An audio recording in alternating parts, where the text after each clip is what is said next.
Can you make sure your microphones are on, please? Yeah, so you push it to speak? Yes, and then ma'am. on. Okay. Testing. Make sure it works. It's the code word for the day, blazing saddle. Mike, can you hear us online? Testing. Yes, thank you. I call this quarterly meeting of the Texas Veterans Commission to order. Mr. Secretary, do we have a quorum? Yes, ma'am. Are you on microphone? Yes, ma'am. Commissioner Mary Dale will lead us in the Pledge of Allegiance, and Commissioner Kevin Barber will lead us in the Pledge to the Texas flag. I pledge allegiance to the To the flag of the United States of America and to the republic for which it stands, one nation under God, indivisible, with liberty and justice for all.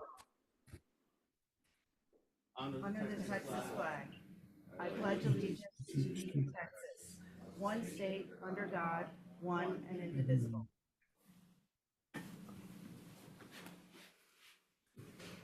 I'll ask Chip Osborne to come up and lead us in opening prayer. Let us pray. Heavenly Father, we thank you for this day. We ask that you be with our commissioners as they go through several briefings today. Help them to make those decisions that are necessary to continue the great support that we provide to our veterans and their families.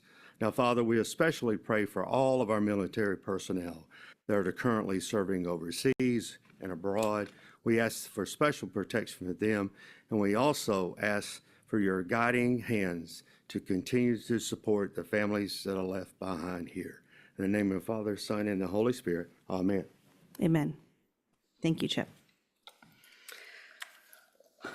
Next item on the agenda is public comment. At this time, I'll open the floor to any members of the public who wish to address the commission on matters under its purview. Please limit your comments to no more than 5 minutes. And please remember, this is for time for the commission to consider any public comments. Any discussion or deliberation by the commission for matters not posted on the agenda must be limited to a proposal to place the subject on a later agenda or confined to statements of factual information or existing policy regarding the subject. So I have two comment forms. First is Mr. John Allman, President and CEO, and I believe he was speaking on Warm Springs Foundation.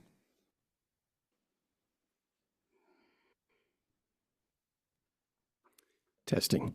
Thank you, Madam Chair. It's a pleasure to be here today to see all of you in person. It's like a little homecoming. A lot of folks out here in the crowd I've seen, and you all too. The Warm Springs Foundation has a long, successful history of serving many in the state of Texas. We, at this point, are in a purview in our future to really serve veterans and their families. Over the next few months, we'll be assessing with a needs assessment just like the TVC did over the last few months. So it's fortuitous and opportune time for us to be part of what you all are doing. Many have helped with this over the years. Tom, we appreciate your service to all of us out there in the private community. Chip, Charlie, many of others that are involved with the Texas Veterans Commission. We really believe that there are people in our community, veterans and their families, that are dealing with neurological trauma. Whether it's brain injury, whether it's cervical injury, whether it's spine injury, we feel very certain that we're going to find gaps that we need to cover. That is our task. We are taking on that task. We're doing that in concert with your study. And we're doing that with many professionals, some of which are involved with the Elizabeth Dole Commission, some that are involved with UT Health, some with UT Health Science Center. We are looking forward to collaborating with the commission, and we believe that the results of the needs assessment today will be very fortunate for us. It's a pleasure to be here. Thank you for having us. Thank you, John. Thank you. Next is Judge John Roach from the Collin County Courthouse, and he'll be speaking on North Texas Veterans Court and Valor. Good morning. How are you all? Nice to see you again. Commissioners and Colonel Cavalli, nice to see you. Hey, I was here a year ago. I don't know if you all remember that or not, and I was in a panic. I had lost my funding for the grant for Valor. I had 4 people in the Valor program, and I was at your mercy. Y'all took the time to listen to us, listen to what our needs were, I listened to what the needs of our veterans were in the veterans community, and y'all gave us an extension of that grant. And I wanted to report back to you and say thank you, report back to you where that money went and how it's going, and how the Valor Program and the North Texas Veterans Court is affected by your support. So the Valor Program, like I said, 4 veterans were in our program last year. This week, we'll hit our high of 37 veterans in the Valor Program, and even right now, 20% of those are women. And that is because that is, I think, is a very underserved population in the veteran community, and there's no other place to go but to the Valor Program. For those of you who don't know, the Valor Program is an in-custody rehabilitation facility for veterans located in Collin County, but it's open to all Texas veterans. The last time I was here, and so what happens is they come in, the judge has an opportunity either to send the veteran to prison or to send them to a rehabilitation program. There's no rehabilitation programs for veterans, specific to veterans in Texas. And so that's what the Valor Program does. It gives that judge the opportunity to send that veteran, give them one more chance to get that rehabilitation. And then they come out of the Valor Program, they're put back on probation to live in their community and continue their good work within their community. And so we're able to do that. We had about, I think, 12 counties that were sending people to Valor this time last year. Now we have 14 additional ones sending them. We've served veterans from over 40 counties throughout Texas, and we're growing and growing and growing. We anticipate by December 1st of this year, we'll have over 50 veterans in our Valor Program. And again, it's a testament to you and the grant committee and everybody else who works on giving these nonprofits and these organizations throughout Texas the money they need to be the boots on the ground to help veterans, and we appreciate that more than you have any idea. I do want to do a shout out to Elaine Zavala and Hervey Leos.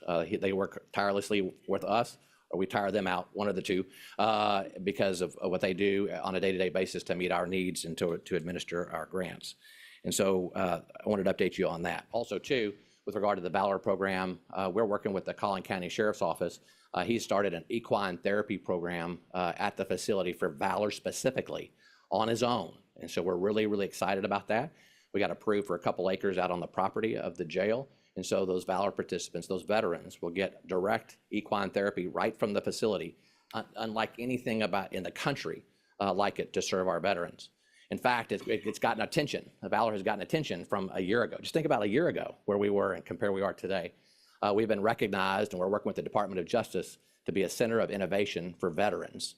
And so we're working with them to get that designation. We'll be one of 6 designated areas throughout the Department of Justice recognized for their innovative techniques. Ours would be the only award or recognition for the service of veterans. Also, too, there's a documentarian from California has heard about the Valor Program, and he's committed to do a documentary about our program. They're going to start with an equine therapy program that we're starting the week of October the 1st. I'm going to send y'all an invitation if y'all want to come out there and watch that equine therapy program with the Valor participants and use.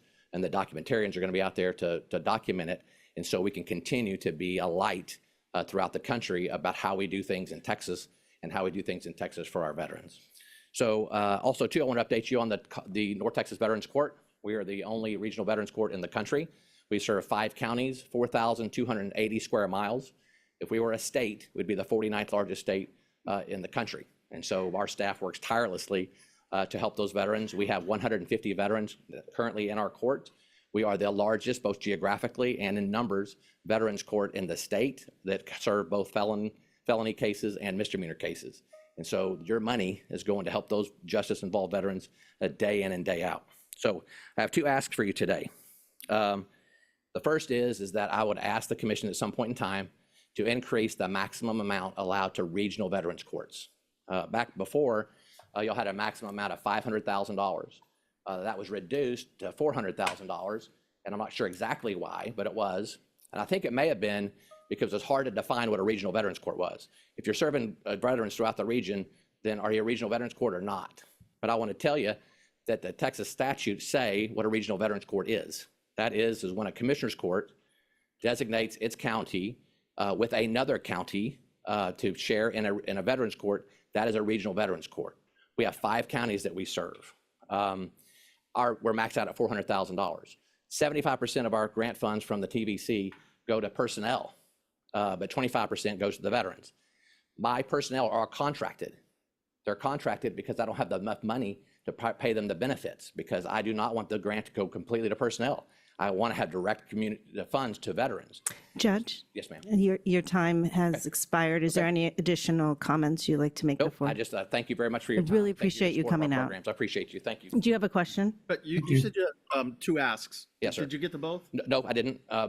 That's okay. Go I ahead. ran out of Go time. ahead. The second ask is that we love our grants from the Texas Veterans Commission. I would suggest to you, if we could, get a grantee focus group work with the TVC, that we could work together and try to improve the processes, the grants and stuff, and reporting and approval of the expenditures and stuff. I think hearing correct from the grantees and the TVC that we can work more in a partnership would be a great help for us, and I think other grantees throughout the state. Thank you very I much. appreciate you all very much. Thank you. Thank you. Thank you, Kevin. Any other members of the audience that would like to speak during public comment that didn't get an opportunity to fill out a form? Okay. Next item on the agenda is the consent agenda. At this time, does any commissioner wish to remove anything off of the consent agenda and place it on the regular agenda?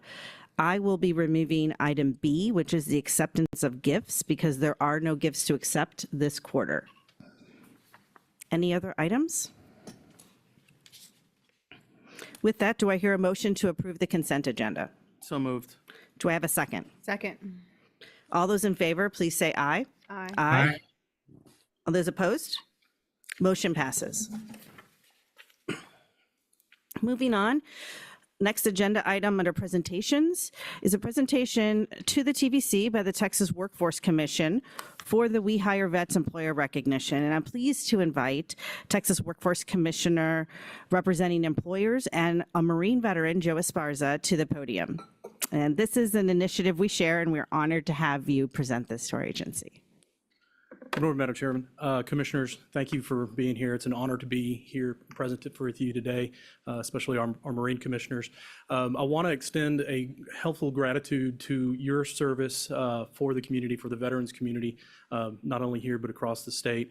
I also want to recognize former Representative Tony Dale for the work that he's done and has continued. Obviously, Commissioner Dale, thank you for your service as well to the state.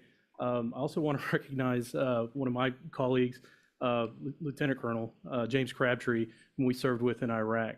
Obviously, from our service over at the GLO and with the Senate, James continues to support our veterans initiatives. I have the distinguished honor of being appointed at the commissioner that represents employers. I basically say it's by far one of the best jobs I've ever had, to be able to travel the state and encourage and engage employers in the initiatives that we propel here. One of the most dear initiatives that we have is the veterans, the Texas We Hire Vets initiatives. There are wonderful employers across the state that, as a no-brainer, we're speaking to the choir here, that are engaging in hiring veterans, not only for their turnkey leadership, but something that I also call our most precious natural resource that we have continued to provide to the state, to the country, in defense of our nations. I want to make sure that these employers are recognized for what they do. I sometimes casually make a joke that employers who are not involved with the program can just probably walk through their parking lot in the morning and see all the stickers and the folks making the jokes, and they probably already have 10%. On behalf of the Texas Workforce Commission and your commission, the Texas Veterans Commission, we want to present to you our certificate of recognition for the TVC that has just engaged in obviously hiring more than 10%, something at the tune of 80%, over 80%, which, don't fact check me, I think is second to the military, I think, but we could probably find more employers just like you that are engaging our veterans and, again, our turnkey population for leadership in more employers. So I truly respect and honor what you do for the state and for the country as well. On our way over, we had, with my entourage walking over here from our office, I pointed out a piece of paper on the ground. It was a 6 of diamonds. On it was an obscure picture of some leader in the Middle East that was definitely taken from that famous deck of cards that was passed out to a lot of those that were deployed in Operation Enduring Freedom and just the global war on terrorism in general.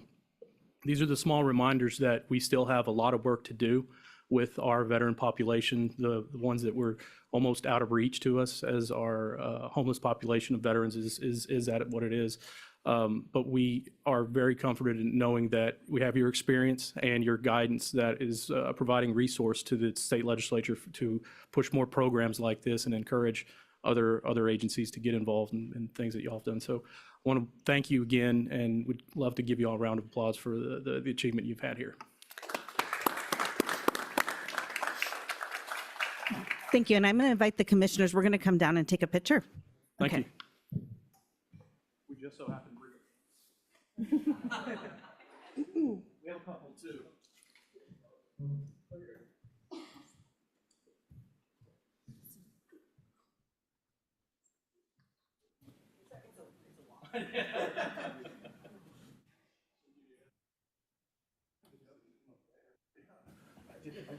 Crossed my mind. That's okay. We'll get the Marines over here. There's Mike's on this side.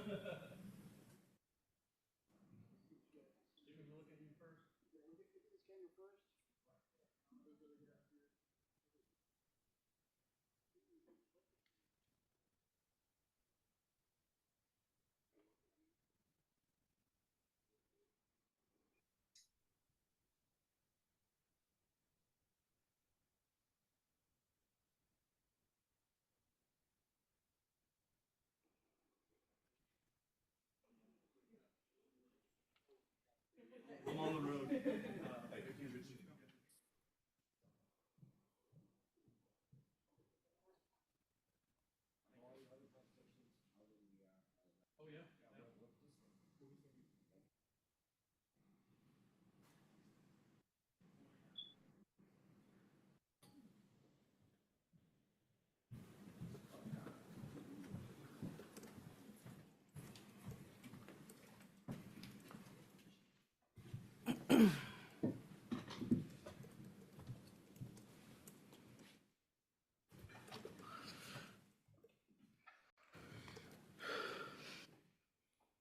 Okay, that was a nice stroll. Yeah. Good to get a little exercise in. Next agenda item is item 4B, which is a presentation by the Texas A&M Public Policy Research Institute on the study of Texas Veteran Needs Assessment. I'll ask Nandita Chowdhury and Andrea Cisak to come up for the presentation. Good morning, everyone. I am Nandita Chowdhury, and I am the Veteran Needs Assessment Project Lead from the Public Policy Research Institute at Texas A&M University. So with my colleague, Andrea Cisak, we are going to be presenting a slide deck which summarizes the findings from our needs assessment study. We especially thank the commissioners, Madam Chair Conner and Mr. Palladino for this opportunity to present today. Our institute was awarded this work in 2019 for the 2020 needs assessment, and today what we present to you is the second needs assessment study findings. Next slide, please. So this is the chronology of what we are going to present. We'll talk about the study goals and methodology, and then we will present to you the statewide findings, and then Andrea will talk about the findings by the 8 FBA regions. We'll talk briefly about the differences from the 2020 study that we conducted, and then we will go over some actionable takeaways that has emerged from the study. Next slide. So this slide talks about our needs assessment goals and methods. Our charge was to use an inclusive and participatory methodology to identify the top service needs and the associated barriers for the Texas veterans. So what's the methodology we used? We used basically surveys and focus groups. There are two key methods, and the protocol building for all of these was guided by literature review from work done across the nation and as well as by our earlier work.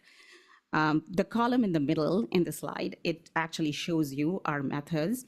We had two different kinds of surveys. So we surveyed the Texas veterans. We also surveyed the veteran serving organizations in Texas.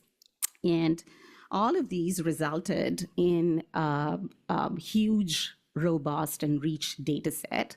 We also conducted like 15 virtual focus groups with 139 veterans and 139 organizational representatives from the veteran serving organizations. So the focus groups allowed us to go deeper into the survey data that we collected.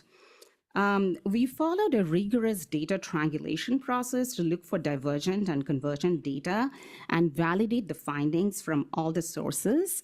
We wanted to make sure that no one method actually biased the data set and the findings. The themes on the right-hand side of the slide, that is how we organize the information in the report. And we know like you all have a copy of the report with you. And then we have also organized the information in the slides according to the data triangulation themes that you see on the right side of the slide. So every 4 years, the Texas Veterans Commission is mandated by the Texas legislature to do this work. And as I mentioned, we conducted this work for the 2020 study, and this is the second study, 2024. Next slide, please. So now I'll tell you about the statewide findings from our needs assessment study. So this is for the entire state. The top service needs across the state were mental health counseling, business training, and alternative therapy. Mental health counseling particularly emerged as a top need in almost all the FBA regions. The top service barriers for the regions involved not understanding the benefit qualifications and not knowing where to get help. These barriers heavily outweighed the other barriers, such as life responsibilities limiting their time to access the resources. As for information resources, we found that most veterans use internet searches, the TVC website, or the VA healthcare to find information about the services, although this kind of like varied across the regions. This time, we had rich, expansive data to look at the demographic subgroups.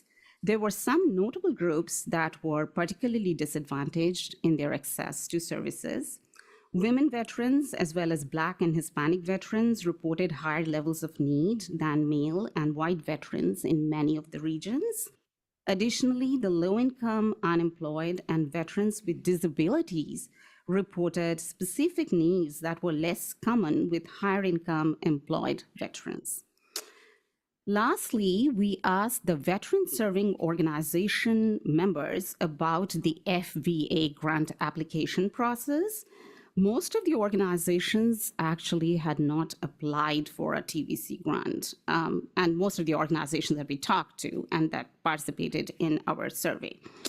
For those who had, they reported that the application process is challenging, and many of these organizations we found, actually over half of the organizations, they receive other kinds of external funding. So with this, I will hand it over to Andrea, who will present to you the findings from the 8 FBA regions. Good Thank you. morning, Chair Kerner, Commissioners, and Mr. Palladino. So I'm going to go through each FBA region and highlight some of the unique responses that region provided. We have organized each region based on survey results given to the Texas veterans and broken it down by their top needs and also their service barriers. We've also included some region-specific findings that we gathered from our focus groups, as well as information gathered from our veteran serving organizations. So many of the needs and barriers were consistent across the state. And for those areas that are unique, we've highlighted those here in a darker color of yellow on the slide. For example, in Region 1 of the Panhandle, you can see that the first top need for veterans was elder care, followed by alternative therapies and mental health counseling. The last two, alternative therapies and mental health counseling, were consistent across the state. As far as barriers, you can see the top two barriers were not understanding benefits and not understanding where to get help. This was also consistently present across the state, and we found that in all of our surveys with the veteran serving organizations, and also heard that in our focus groups. But unique to Region 1 for a barrier was potential costs of accessing services. In our focus groups, we heard that there was a need for local community outreach and also transportation. Organizational participants, they stressed the need and importance for an interagency coordination. From our veteran serving organizations, they had listed financial assistance as the top need, next homeless housing, and then tied for third was home repairs and modifications. Next slide. So now I'm going to just go through and highlight the unique findings for each specific region, so as not to reiterate any findings that were consistent across the state. So for Region 2 in West Texas, their third top need was for home repairs and modifications. And that was found also with 70% of the veterans that surveyed. We found that they did have a service-connected disability in West Texas, and that was the highest of the state. Mental health counseling was also reported as a higher need in this region compared to other regions. We heard from veterans in our focus groups, those that were in rural areas or older veterans, that they struggled to access information online. And from organizational perspectives, they highlighted the need for housing for the homeless, emergency financial assistance, and also transportation. Next slide. So moving on to Region 3 of the Alamo, after matching the statewide findings, the third top need was for legal assistance. We found that women, Hispanic, and veterans with disabilities were less likely to report having their needs met in this region. In our focus groups, veterans from the Alamo region reported difficulty finding accurate information without being overwhelmed. We also heard that those that were transitioning from the military experienced some difficulty transitioning to civilian life. Lastly, organizations in the region reported their top needs as financial assistance and housing for the homeless. Next slide. In Region 4 of South Texas, their top need was for home repairs and for modifications. And the third was business startup and training programs. One unique barrier for this region was that there are few providers that were available, and this also could be due to a lot of staff turnover that we had heard of. In the focus groups, veterans reported consistent issues with not only lack of information, but misinformation regarding benefits and how they should access their services. Additionally, we heard that many Hispanic veterans mentioned that information was not available to them in Spanish, and we found that over 48% of the veterans did identify as Hispanic. Women veterans in this region were substantially more likely to need mental health counseling compared to the males. And organizations reported the top need as emergency financial assistance, and their third need as for home repairs and for modifications. Next slide. So moving on to Region 5 of the Gulf Coast, compared to the statewide findings, their next two top needs were for business and startup training programs, followed by legal assistance. We found that Black veterans were more likely to need financial assistance in this area, and women veterans were more likely to need mental health counseling. We also found there are higher rates of veterans in this region using friends and family members as sources of information compared to any other region. From our organizational survey, we learned that mental health counseling also matched the statewide findings, but then also financial assistance. And then third was addiction and substance abuse counseling. Next slide, please. With Region 6 in Central Texas, tied for third of their needs was for legal assistance and business and startup and training programs. In our focus group, organizational members stressed the necessity of providing services outside of normal business hours. That was also mimicked in our focus groups that we heard from the veterans, that they sometimes have trouble accessing services, and also veterans with disabilities commented that sometimes there are limited appointment times that were available. From our organizational perspective, they thought emergency financial assistance was their top need, and then also employment services was important in this area. Next slide, please. Moving on to Region 7, which is East Texas. Elder care was presented as the top need for this area, and then third was for business and startup and training programs. And then following the top two statewide barriers, they also had a unique need of having few providers in this region.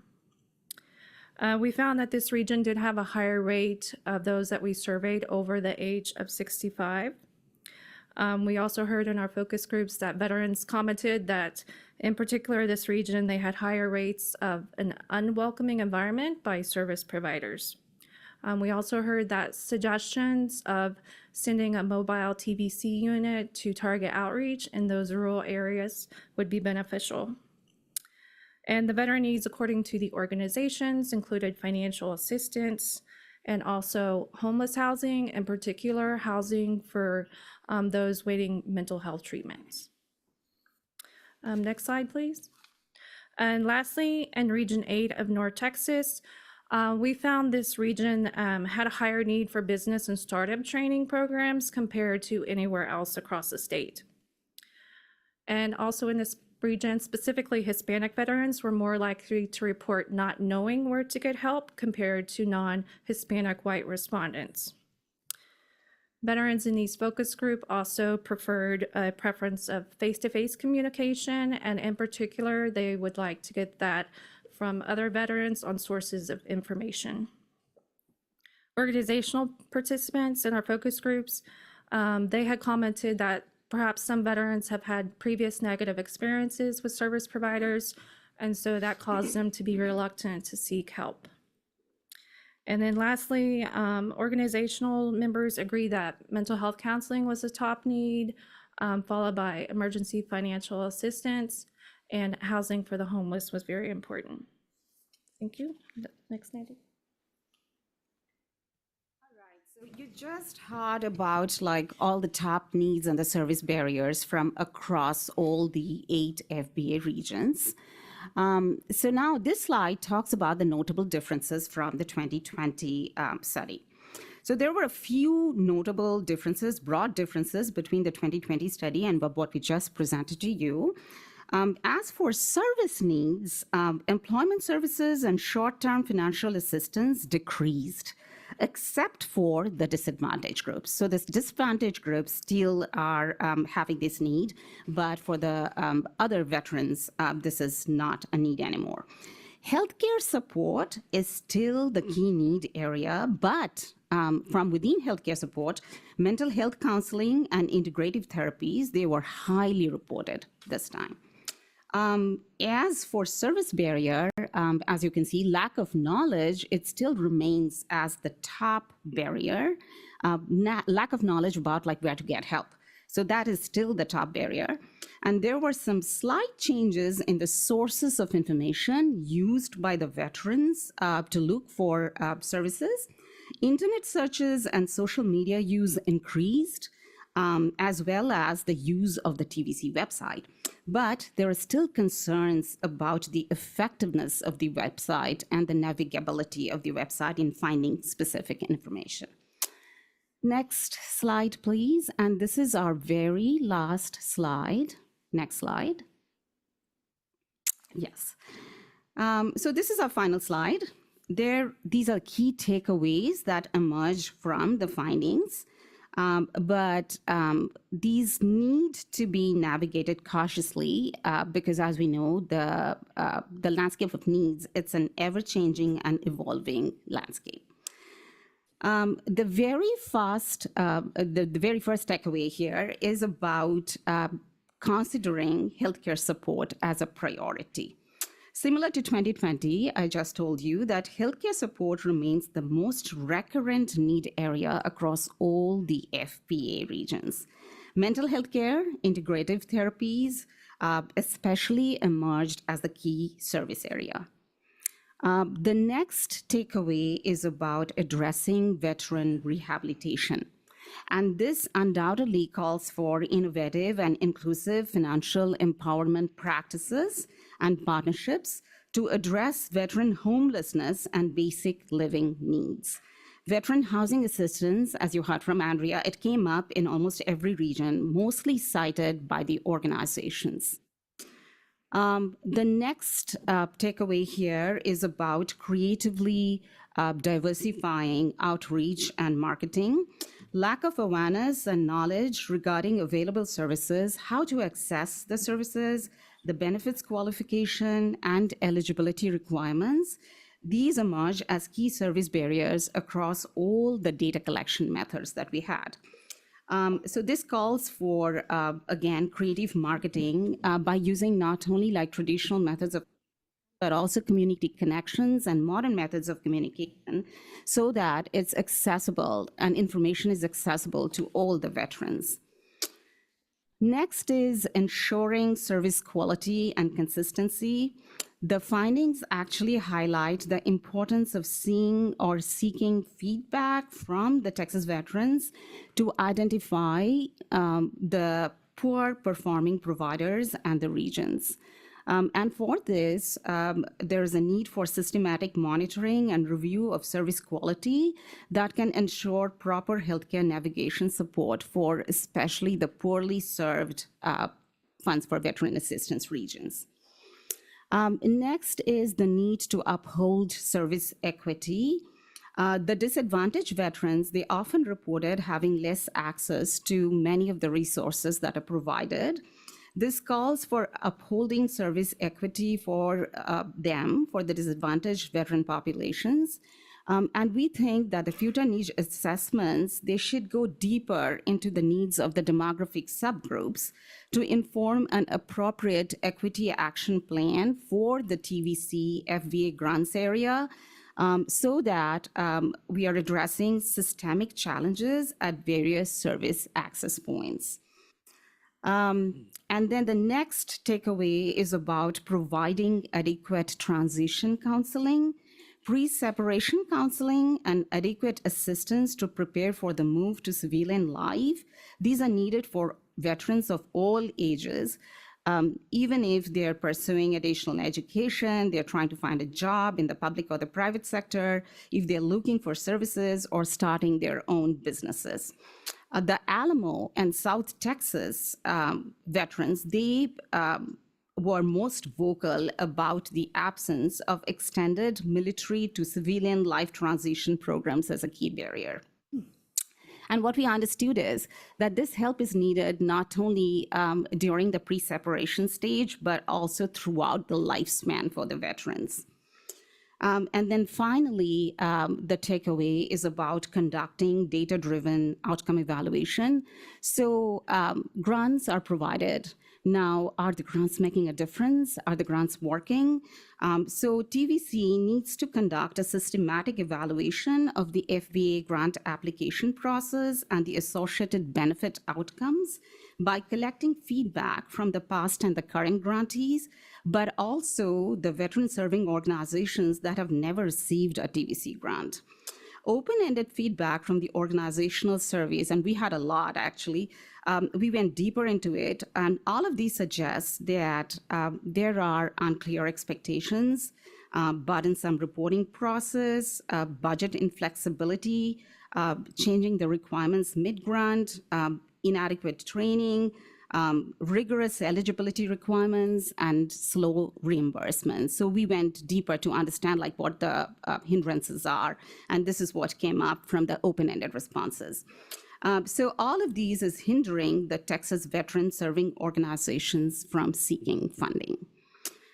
So with this, we conclude the presentation on the key study findings. thank you so much to TVC and to everybody here for listening. We are honored, our institute is honored with this opportunity to conduct this study and helping TVC in its mission to serve the Texas veterans and their families. Thank you. Thank you, Nandita. So one quick question before I open up to the commissioners. What was the time frame in which you received your focus feedback group? Like The focus groups? the focus groups and your data feedback? The data feedback, okay. So we were granted this contract in May 2023. So we conducted our work in stages. So first was the literature review for the first 2-3 months, and then we did the surveys. First, we did a panel survey, which was followed by the extensive survey with the previous sample that we had from last time. So that took about 3-4 months after that. And then we analyzed the data from the surveys to guide the focus group protocol development. And so the very last stage was conducting the 15 focus groups in all the FBA regions. These were virtual focus groups, but each of the regions had 2 focus groups. One was for the veteran serving organizations, and the other was for the veterans themselves from that particular region. So we pretty much finished everything about 4 months back, right? Yes, March. Okay, so you'd say you probably did the surveys in fall of 2023? And then the focus groups In was spring in the spring of 24? 2024. Thank you. Any commissioners have any questions of the presenter? Real quick, thank you very much. It's a very comprehensive report that you guys put together. Really appreciate your work out there. On the business training, I'm assuming that's entrepreneurism? Okay. The disparity between what groups are seeing on the ground versus the veterans, you guys weren't talking to the same veterans, obviously, right? Because number 2, business training, I've never seen as an immediate, I've never seen as a great need for veterans. It's always been, mental health, immediate needs assistance, home, things like that. So how did you kind of, reconcile the disparity? Entrepreneurism number 2, I don't see that, so. Yeah, so you have to keep in mind that whatever we are presenting today is very much kind of limited by the people who are there talking to us, right? From the veteran serving organizations and also from the veterans themselves who were there. The sample, we worked closely with TVC to market the focus groups, but who came there and who talked to us, of course, there's a limitation about that. So if you are asking about, is it representative in terms of, what you heard? Well, by the numbers, the sheer numbers, there is a power, with which you can say yes, we have enough data, and this is very rich data, which can kind of justified and valid, what we are presenting here. And we wanted to make sure that no one method is actually biased by the other. And we did data triangulation. But yes, of course, we could have talked to 1,000 more, right? And we might have had other kind of qualitative information from them. Fair enough. Thank you. Any other questions? I do have a comment. So I feel, thank you very much for all the work that you've done on this and your team. I feel this is probably one of the most important things that we do because it should guide where we go with this commission. I know it was intended to help guide the FVA grants, but there's so much more we can take out of this besides just the FVA grant prioritization.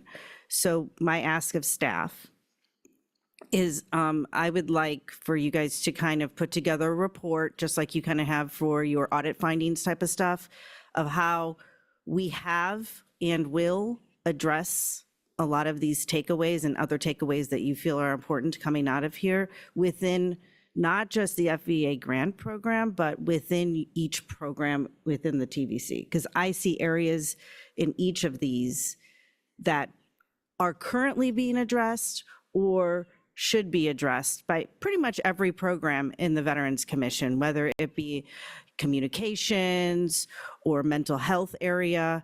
And I think it's going to be very important, not only for me as as the face of the Veterans Commission of the legislature, to be able to tie back our exceptional items to these areas, which I feel like can do. But that's going to be very important for us to do as well, because I believe most of the exception items later on the agenda are tied very closely to this needs assessment and will lead to us being able to make a very good argument for those needs. But I think there are some administrative things within our organization.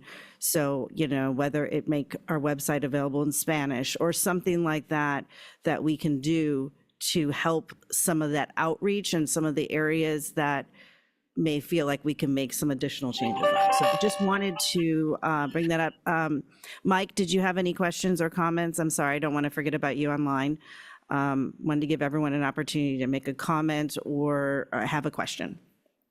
So Thank you, Madam Chair. No questions, just to say thank you for the survey and to give us an eye opener of what needs to be worked on in the agency. And then a lot of these issues are being worked on and as you mentioned.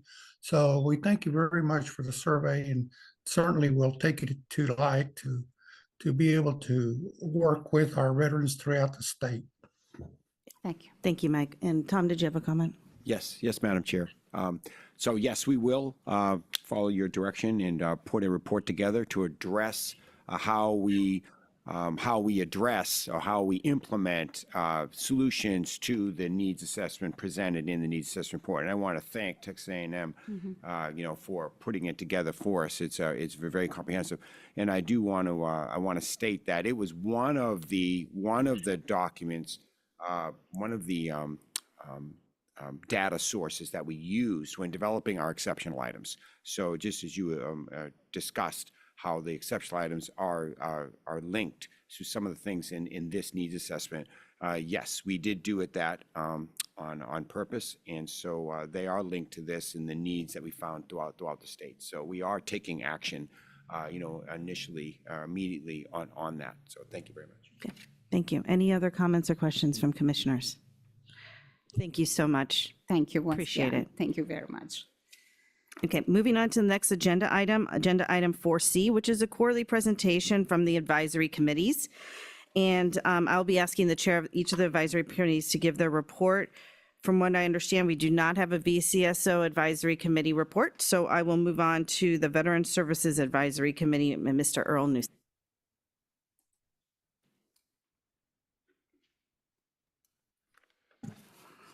Good morning, Madam Chairwoman, Commissioners, Colonel Palladino. For the record, I'm Lieutenant Colonel Retired Earl Newsom III, Chairman of your Veteran Service Advisory Committee. We conducted our quarterly meeting yesterday, and the topics were these. Angela provided us an overview of her and a one-page summary of what she plans on doing to kick off that outreach program campaign for veterans over 55. I don't know if she had a chance to put it in your packets for the day, but I think you'll see she's come up with a pretty good plan on how to get this information. It ties into what you just heard, again, about people being aware of your benefits and services out there. So I think you're going to see that because of our recommendations and what she has there, that you'll have a nice kickoff for that program. Megan gave us a review of the Veteran Entrepreneur Program recommendations that we had. I find it interesting that for two things. I was listening to the assessment done here, and I noticed business was on there. We gave a fair number of recommendations for entrepreneur program.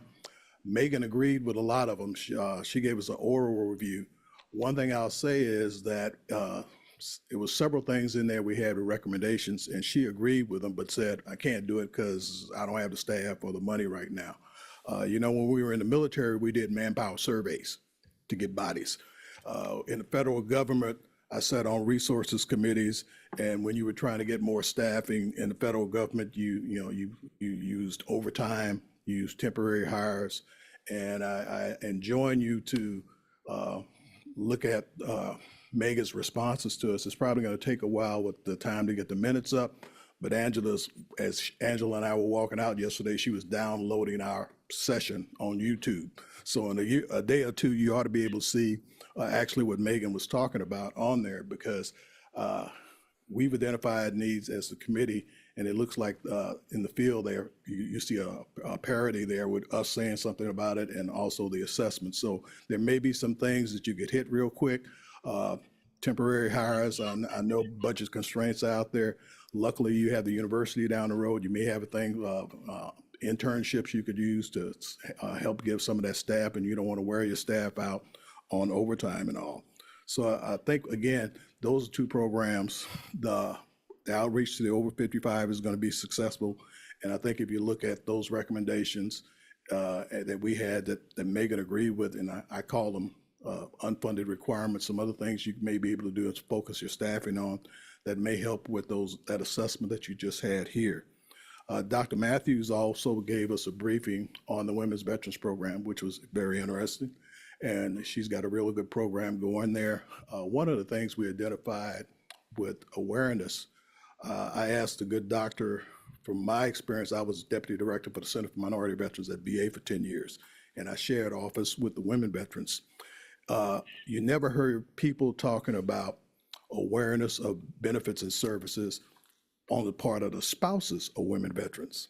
You know, you always hear about the World War II veteran, the Korean War veteran, and all that. His wife that didn't know what veteran benefits he had. I'd never heard in those 10 years I was at VA Central Office, people talking about spouse awareness on the side of the spouse of women veterans. So that may be an area when we're looking at outreach, say bring your spouse in there, and also bring those spouses in there so they can understand that when their wife needs medical care, where she could get it, that they can be buried in the National Cemetery and things like that. From your assessment, from the assessment I just saw there, I had some thoughts. At VA, they have a Center for Minority Veterans, and they have a Center for Women Veterans. They have minority and women veterans coordinators out in the field. So I know Dr. Matthews knows the folks in the Center for Women's Veterans Office. So there may be some avenues to get some collaboration with them. I presently serve as the chairman of the VA Former Prisoner War Advisory Committee, and my meeting is meeting in DC at the end of the month. If you share that slide presentation with me, I'll share with my old cohorts up there, and there may be some assistance that they could give you guys with focusing their minority and women veteran coordinators on some of these assessment things there. So I think there's some collaborations in there that you could see. So if you notice in the past, we've given you recommendations on the website, and I noticed they were talking about the website here, and the assessment was going from 23 on. You made a lot of improvements to the website since that time. One of the things we're asking for our next meeting is a review on the number of hits on the website and how it's improved and the utilization of the website to see how our recommendations and your implementation of it have affected people. And we're also going to ask your staff to kind of give us a review on the success on using the service officers with the evening appointments, where you hired the 2 new people where they're taking evening appointments online. So we're trying to do this closed loop on the recommendations that we made for you to, to give you the recommendations, give you time, ask for it, and then do an evaluation of it later. So again, if you share that slide presentation with me, I'll take it to Washington with me for my meeting this month and share it with the Center for Women Veterans and Minority Veterans, and they may be able to give you some assistance. That's all I have. Any questions? Thank you, Earl. Any questions, commissioners? Yeah, I do. Okay.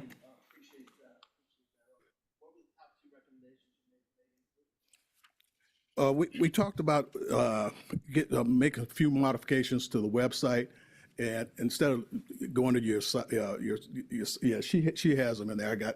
I didn't bring them with me up here, but it's about 7 or 8 of them in there. Which we were talking about making some changes to the website and some process changes on how they manage the program, and she agreed with some of them. I didn't commit them all. Remember right here, bring them in, but they were simple fixes. Okay, thank you. Just needed time. Thank you. Okay. Any other questions? Okay. Thank you, Earl. Now moving on to reports. Our first agenda item under reports is the FY24 internal audit and update and report. And I asked Daniel Graves from Weaver Risk Advisory Services to give this report.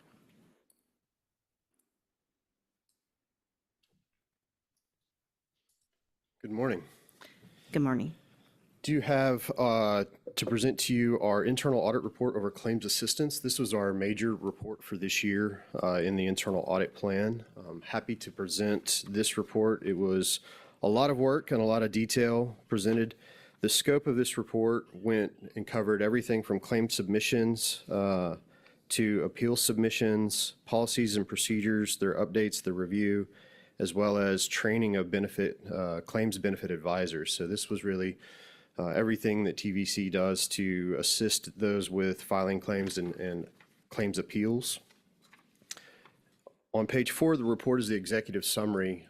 Happy to report that we have issued a strong rating for this report. So we have 3 levels of ratings that we issue. We have strong, satisfactory, and unsatisfactory. So this is the highest rating that we issue. So it's a very positive feedback for the policies and procedures and the way that the claims agents processing those claims and appeals follow the policies and procedures of the agency. We did have one finding, and that was a finding in our Objective A. Although we had that finding, both Objectives A and B did receive a strong rating as well. That one finding you'll find on page 7 of the report, and it's really centering around finalizing policies and procedures. There was a draft of policies and procedures, standard operating procedures, if you will, for the way the claims processing and claims assistance were to be completed. It was in draft throughout the duration of our field work, and so our only recommendation to remediate that finding is to review, approve, publish, and disseminate those as official SOPs for that department. We did talk to management about that. They provided a response, and they do think that that would be complete by the end of this month. So by the end of the fiscal year, that would be corrective action would be taken place, and that policies and procedures would be issued. So that was the only finding that we had. We did a lot of testing over the way claims appeals and submissions were submitted. We looked at training and looked at also information systems and comparing guidelines and procedures within the information systems. So we included an element of IT as well as in this, and we had no other findings. So it was a very positive report overall.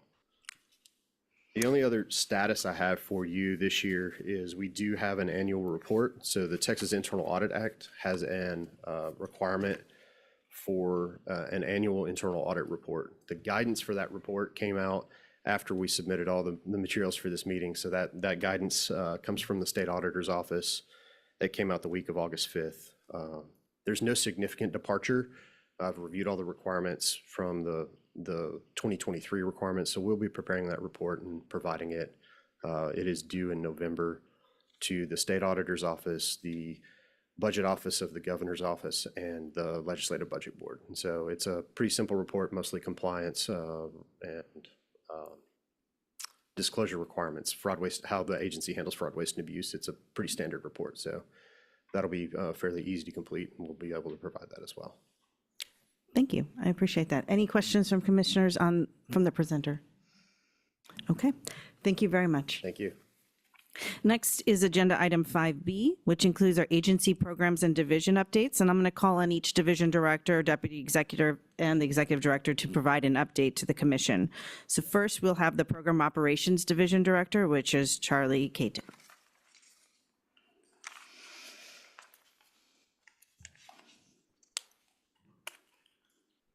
Good morning, Chair Kerner, Commissioners, Mr. Palladino. For the record, I'm Charlie Cato, the Division Director for Program Ops. Kind of in keeping with our theme of employment, you got the We Hire Veterans Employment Award. I wanted to kind of give you an update from the Program Ops Division on how we're doing on employment vacancies and that kind of thing. Did a survey last week just to see where we were. Our division, it has the largest amount of folks. We've got about 367 positions. Overall, big picture, we only have 7.3% that are vacant at any given time. As you would expect, VES, the employment service side, that's our biggest department, and they're at about 10% of vacancies. They have a little bit of turn, but they're working to get those filled. Claims has 6%. I'll shout out to healthcare. They are fully employed. From the needs assessment, they are definitely working and they are busy, and they have 0 vacancies at this time. So knock on wood on that one. Veterans education only has 1 vacancy, and that's advertised, so we expect to see that. Of interest, where those vacancies are, I thought was kind of a unique thing. In the rural areas, there were onesies, Bryan College Station, Grand Prairie, Lufkin, Kerrville, and Cameron County. The bigger areas, the metro areas across the entire division, Austin had 3 vacancies, El Paso had 4, Corpus Christi had 4, and San Antonio had 3, Waco with 2. So it kind of shows where, we have a lot of concentrated effort in the bigger areas, and we're working to make sure that we keep those filled and people working in those areas. Couple other things you wanted to bring out just for people-wise. Our Director of Veterans Education just came back from the National Association of State Approving Agencies Conference. A lot of good information on that. He debriefed me today, but I did want to give a shout out to him because he was just elected the vice president of that organization. So Texas leading the way is great. So, job, Dave. Also, on a note, Janet Franco, who is one of our healthcare advocates in the Corpus Christi area, she works in the Corpus Christi Specialty Care Clinic, was recognized by the VA as part of their eye care program. The nurse manager down there called her out, presented her with a certificate, and recognized her for integrity and excellence of service. So they're out there, they're in the community, in the facilities, and doing a great job. So with that, that's my report for today, unless you have any questions. Thank you, Charlie. Any other questions? Okay, thank you. Thank you much.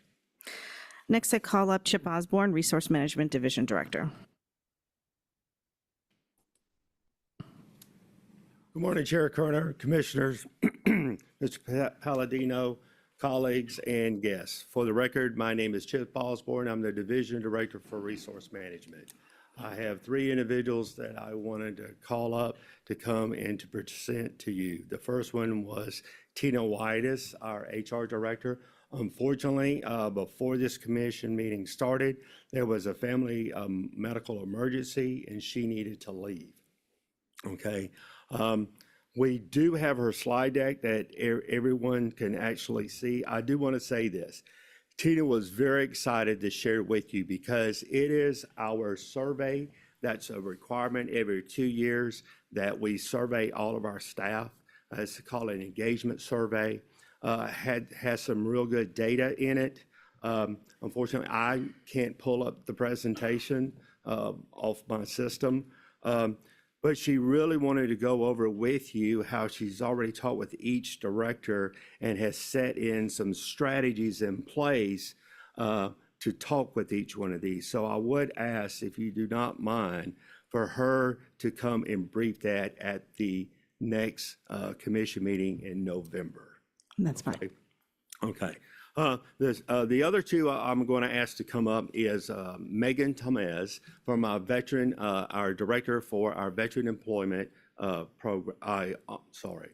entrepreneur program.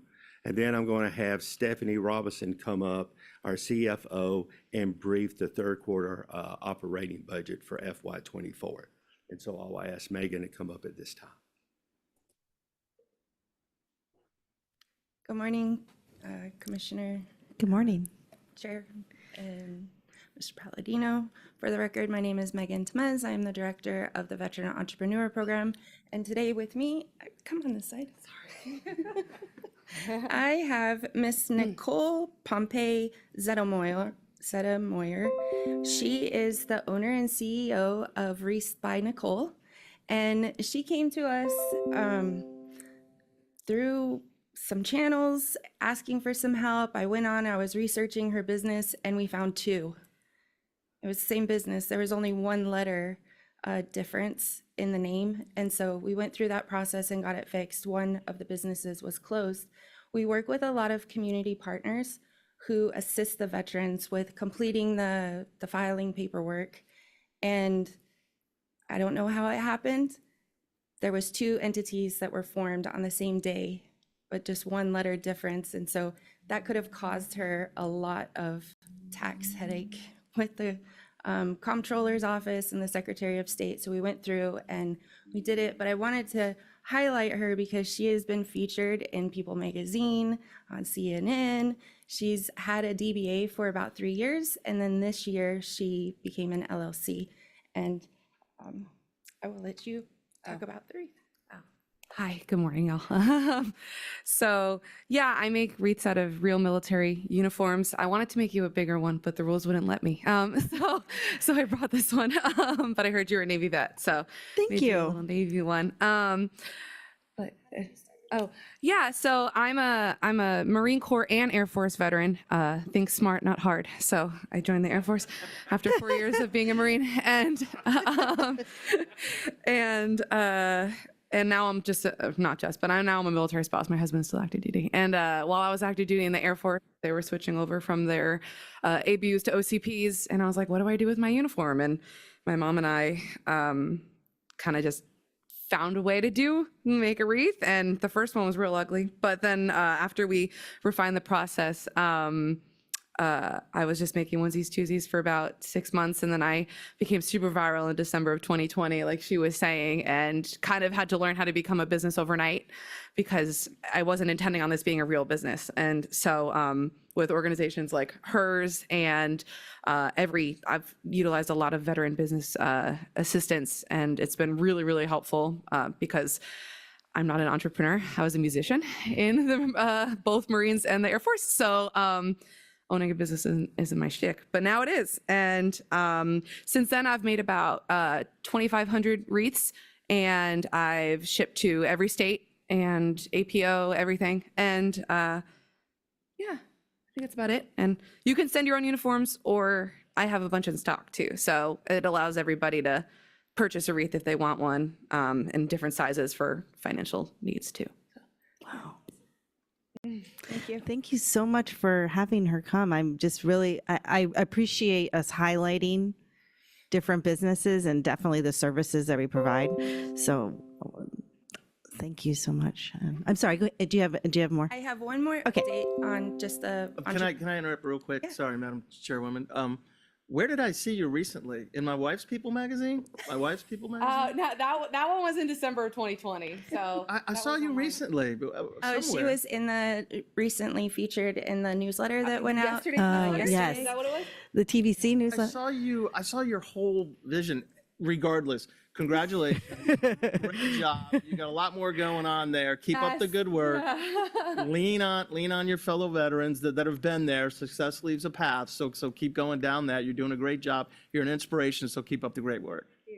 That's awesome.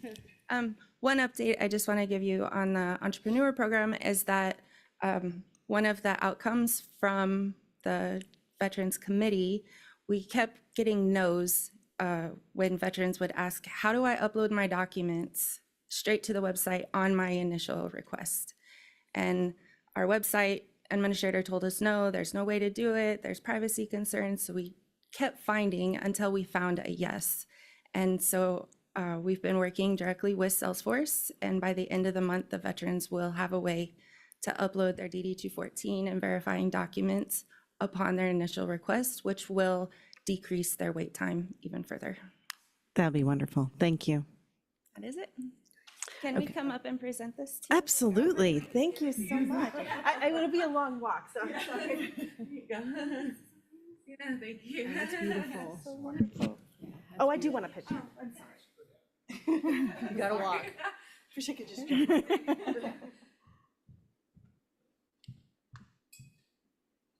Where do you live? I live in San Antonio. Okay, excellent. Well, Christmas is coming up, so let's get ready. My husband's in Ontario. Oh, cool.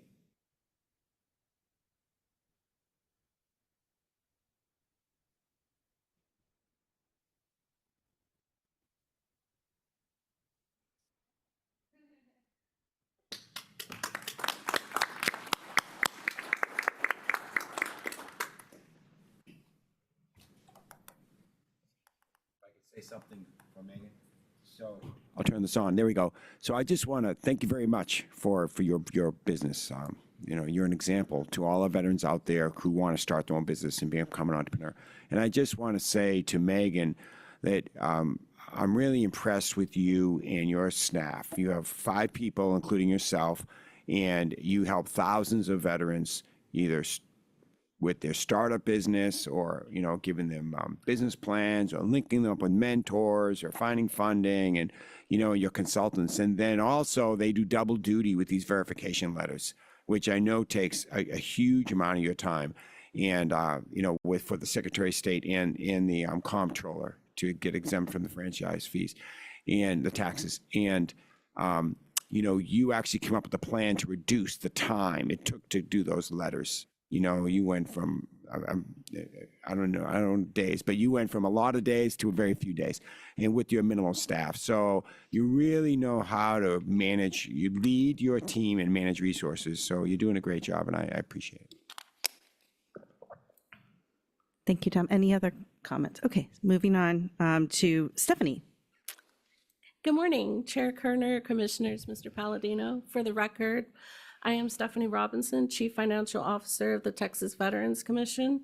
I am here to present the Appropriation Year 2024 Third Quarter Operating Statement.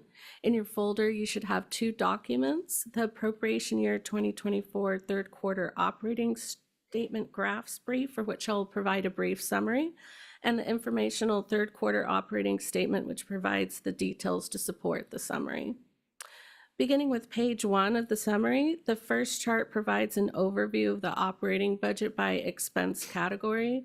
The appropriation year 2024 operating budget totals $64.5 million and is comprised largely of grants at 53.6%, salaries and wages at 40.9%, with the remaining 5.5% of the budget allocated to professional fees and services, operating expenses, training, and support costs. The second chart provides a comparison of third quarter expenses to the operating budget, with an overall non-grant expenditure of 71%.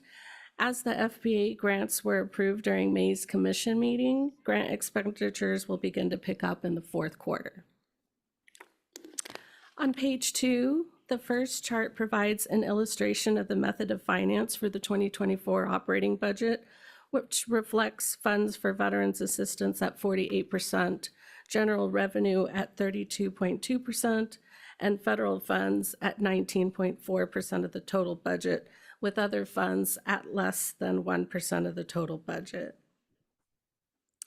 The second chart provides an overview of third quarter expenses by method of finance, with expenditures funded primarily by general revenue at 52.2%, and federal funds at 40.3%. The amount of expenditures funded by the funds for veterans assistance again will increase as grants are awarded in the fourth quarter.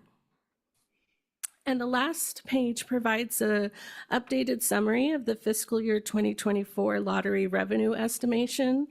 The table includes estimates for annual lottery revenues, unclaimed prizes, prior grant year deobligations, and other sources of revenue compared to estimated FVA expenses. The variance between the third and second quarter is largely due to the $14.2 million increase to the 2024-25 grant, which was approved in the last commission meeting. This concludes my presentation. Thank you. I'm available for questions. Thank you, Stephanie. Any questions? Thank you. Next on agenda item 5C. Ma'am, just real quick, just to close up a few things. One, just to let everybody know, we got about 16 more days and we'll be closing out FY25, and then we'll be rolling right into FY25. You'll hear again from Stephanie later about the operating budget for FY25. In addition, when we were just talking about the needs assessment, just want to let everybody know that after this commission meeting, we will post the slides. We will also post the final report that's several pages, and I know a few sister organizations have already asked for a copy. I will make sure that they get that copy as well. And you heard Charlie talking about vacancies. So today, we're actually onboarding 6 personnel. So that number actually will drop with our vacancies. Overall, we're hovering around 36.5 more folks, to get the agency up to the authorization of 461.5. So we are making some headways on trying to hire some folks. I just wanted to share that bit of information for you, and that concludes the DRM portion. Okay. Thank you. Just want to ask when you come up to speak to stay close to the microphone because Commissioner Hernandez needs you to be on the microphone for him to be able to hear really well. So I just want to make sure that we keep talking at the microphone. Okay. Next agenda item is item 5C, which is a call on Deputy Executive Director Shonda Bay to give us a report.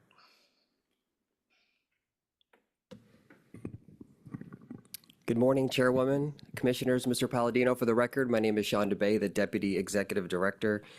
I'm going to give you a few updates, but before I do, I want to welcome back James Crabtree, who left us for a year for the War College in DC. We're very excited and happy to have him back. Gary Medina did a great job holding it down, but we are excited to have James back as we move into this next legislative session.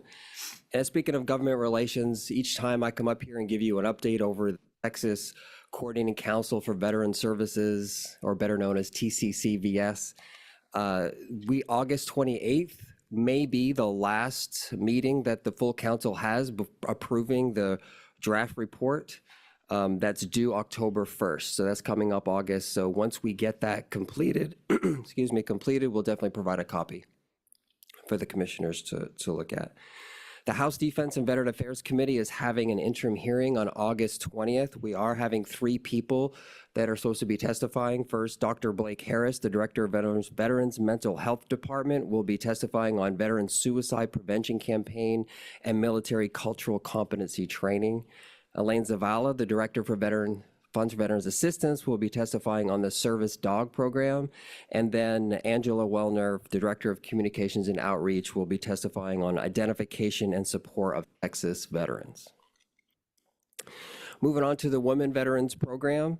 As you know, we just did 4 events co-hosted throughout the state. Events were held in Sugar Land, Dallas, El Paso, and San Antonio. Each event included keynote speakers and a small resource fair with local community partners and resources. The event served approximately 600 women veterans and family members. So it was a huge success. I know, Chairwoman, you were able to speak at the San Antonio event, and Dr. Matthews and I were also there. And I thought Sharon Stewart did an amazing job putting that together. So that was great that you were able to attend. Not only did they do those 4 events, but they also attended 16 other Women Veterans Day events across the state in El Paso, Tyler, Fort Worth, Belton, Lubbock, and Denton, just to name a few of the areas, as they were spread pretty thin through the month of June. Last update for the communications. Communications has created a new graphic design. I believe Angela's going to put that on the screen now for the grants across Texas. They did an amazing job putting this together to present, as you know, starting in Hidalgo County on September 4th. But this is the logo that we're going to be using as we go around. Thought you may want to see that. They did a great job. This past August 10th, Mr. Palladino and some staff attended the East Texas Veterans Resource Fair in Tyler with the VLB and UT Tyler Military and Veterans Resource Center. That was a huge success. 107 veterans attending, at least 107, with 19 partner organizations. And there's 2 events I want to update you on for coming up next month. There's an inaugural Kerr County Veterans Benefits Fair. That's going to be September 5th, and a Bexar County First Annual Heroes Festival, September 14th. So subject to your question, that's my brief update. Thank you, Shauna. Any questions? Okay. Thank you. Thanks. Next report is from our Executive Director, Tom Palladino. Thank you, Chairwoman, Commissioners, a member of all members of TVC, all members of the public and visitors. Welcome to this commission meeting. So Sean gave a good update over some of the upcoming events and testimony and interim hearings, and of course legislative session. The 89th legislative session will start in January, and then we're gearing up for that to testify in front of our veteran committees and appropriations and Senate Finance. James Crabtree, our Director of Government Relations, will lead that effort and coordination, and then we'll keep you apprised of all the hearings that we go to and interactions with the legislative budget board. Want to bring up later on in the next item, Elaine Zavala, our Director of the FEA, will go over the new RFA for the grants, which are coming up for the 25-26 cycle, and to in conjunction when that RFA is put out on the street, we'll also be presenting checks to the grantees from the last grant cycle. So we're going to start those on September 4th and going to October 10th. And I think there's already been a schedule sent to you by Cheryl Aldridge, our executive assistant, so that everyone's participating in those. So those will all be coming up, and Elaine and Joanna Orozco will be leading that coordination effort in the field. Then there are other benefit fairs that are coming up. Angela's coordinating with the Veteran Land Board, and so we'll keep you apprised of those. And they're going to be on the state for the next, every few months. We'll do that.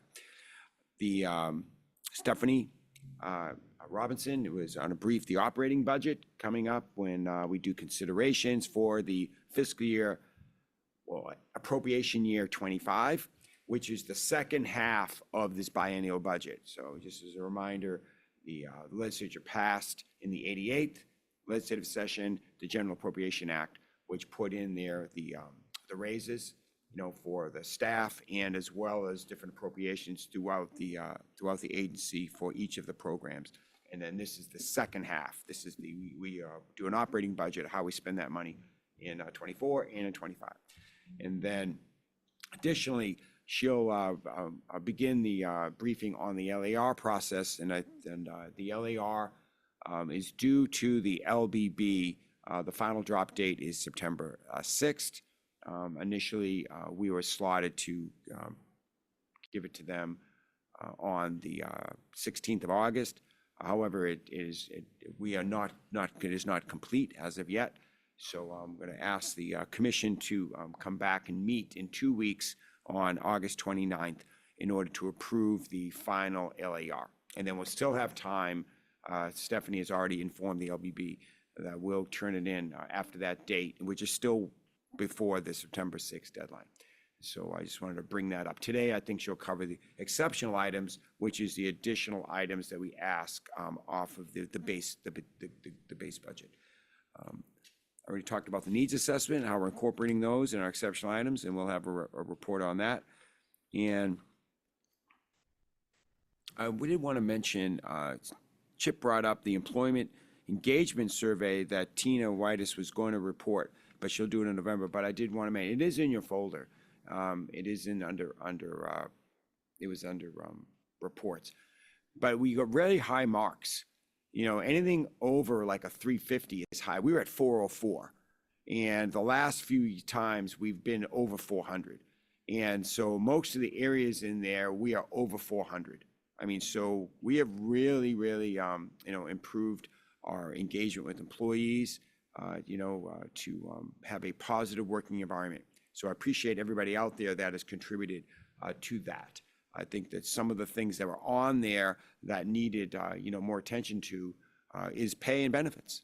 And so that's something that has been addressed with the legislature, in the last session and in this upcoming session. Because retention is important. Because when we train personnel, we don't want them to leave.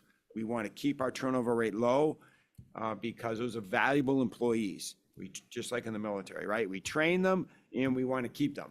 And what happens sometimes is we train them and they do a great job, and then they find other employment that makes more money.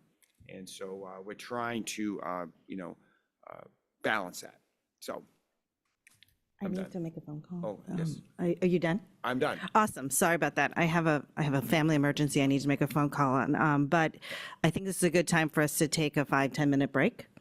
And we'll be back at 10:30.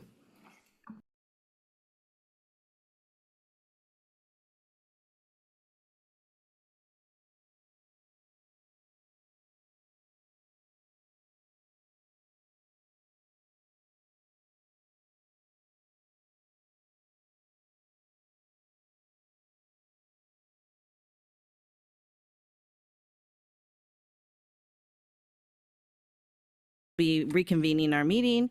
We're starting on with the consideration items. First of all, everything is okay at home, so we're all good. Okay.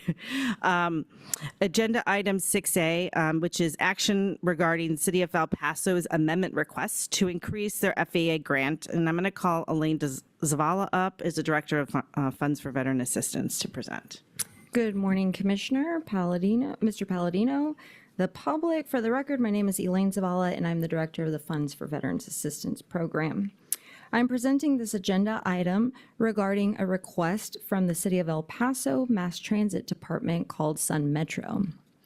You have two documents in the Commissioner's binder on SharePoint. First is the consideration summary I'll be referencing, and second is the original letter from the City of El Paso making their formal request. They were awarded a $50,000 general assistance renewal for the 24-25 grant year, which provided free transportation services to veterans, dependents, and surviving spouses. However, due to overwhelming demand, the 23-24 grant period, the allocated funds were exhausted within just 6 months of the program operating. As a result, the City of El Paso is now requesting an amendment to increase their grant amount to $100,000.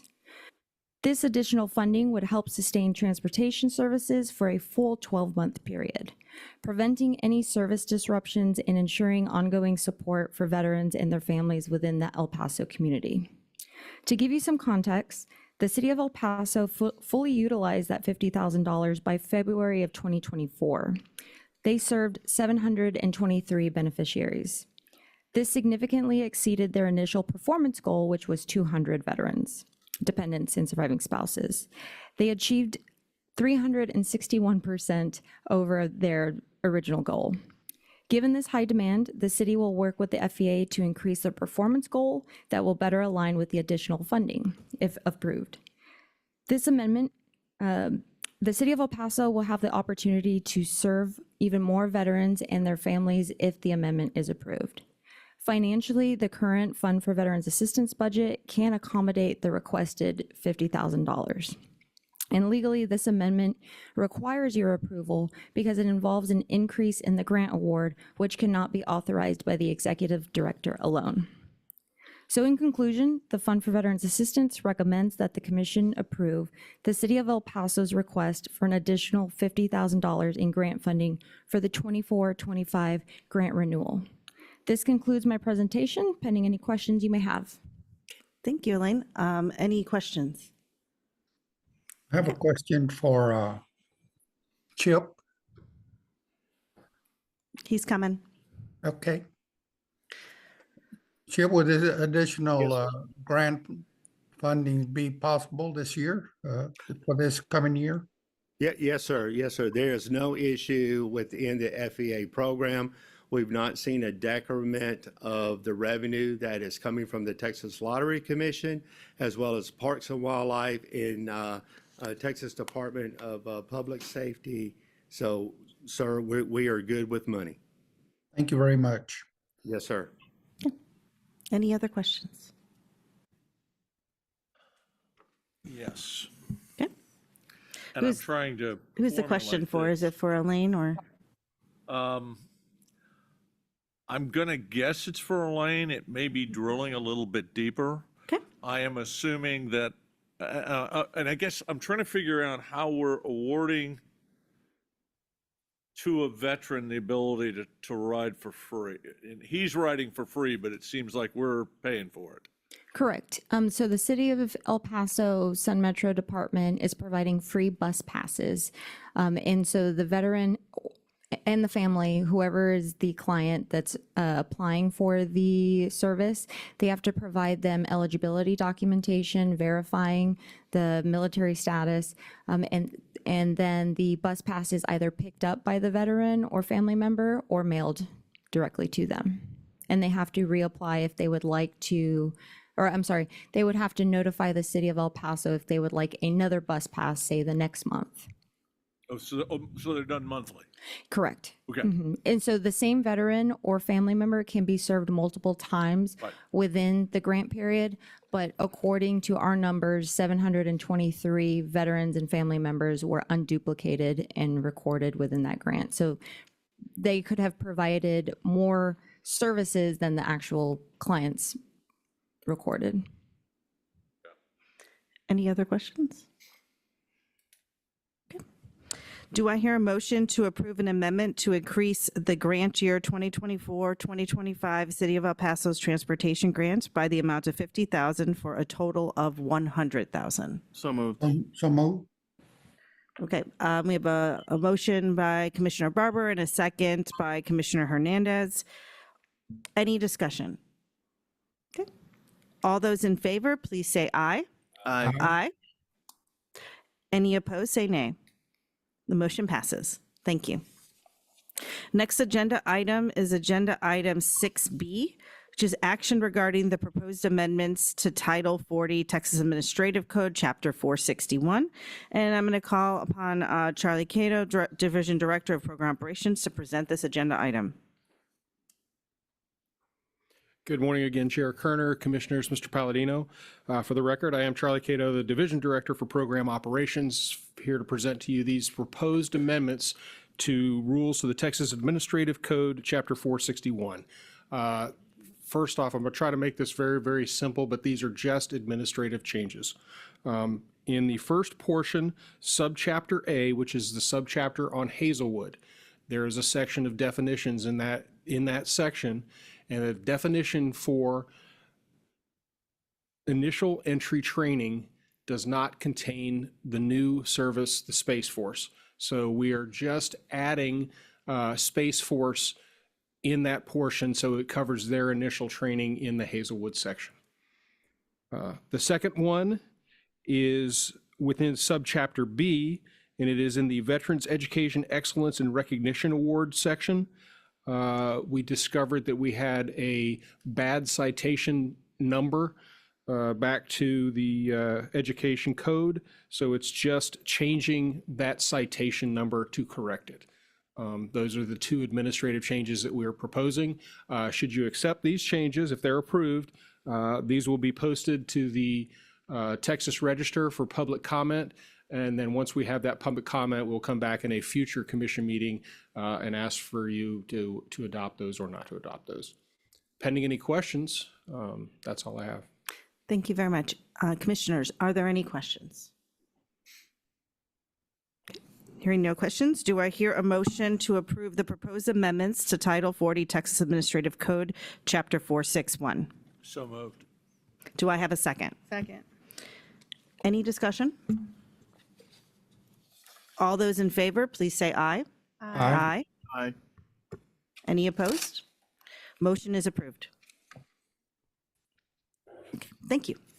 Next agenda item is 6C, action regarding the approval of the 2024 VERA Award. And I will ask David Salgado, our Director of Veteran Education, to present this agenda item. Good morning, Chairwoman Kerner, Commissioners, Mr. Palladino. For the record, my name is David Salgado. I'm the Director of Veterans Education. I'm really excited to be here because we get to talk about the Veteran Education Excellence Recognition Award. That's a mouthful.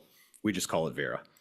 This is our fourth year for TVC giving out the VERA Award, but a little background on VERA.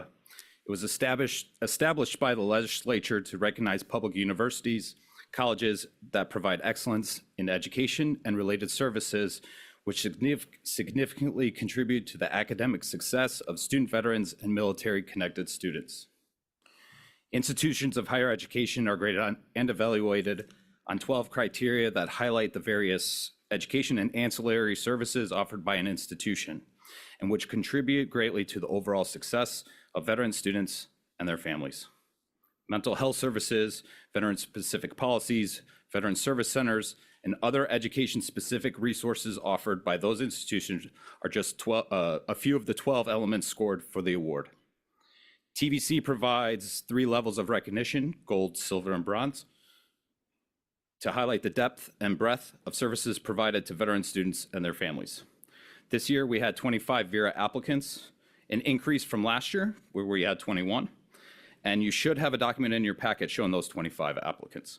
Of those 25 applicants, 21 were awarded gold, 2 were awarded silver, and 1 was awarded the bronze.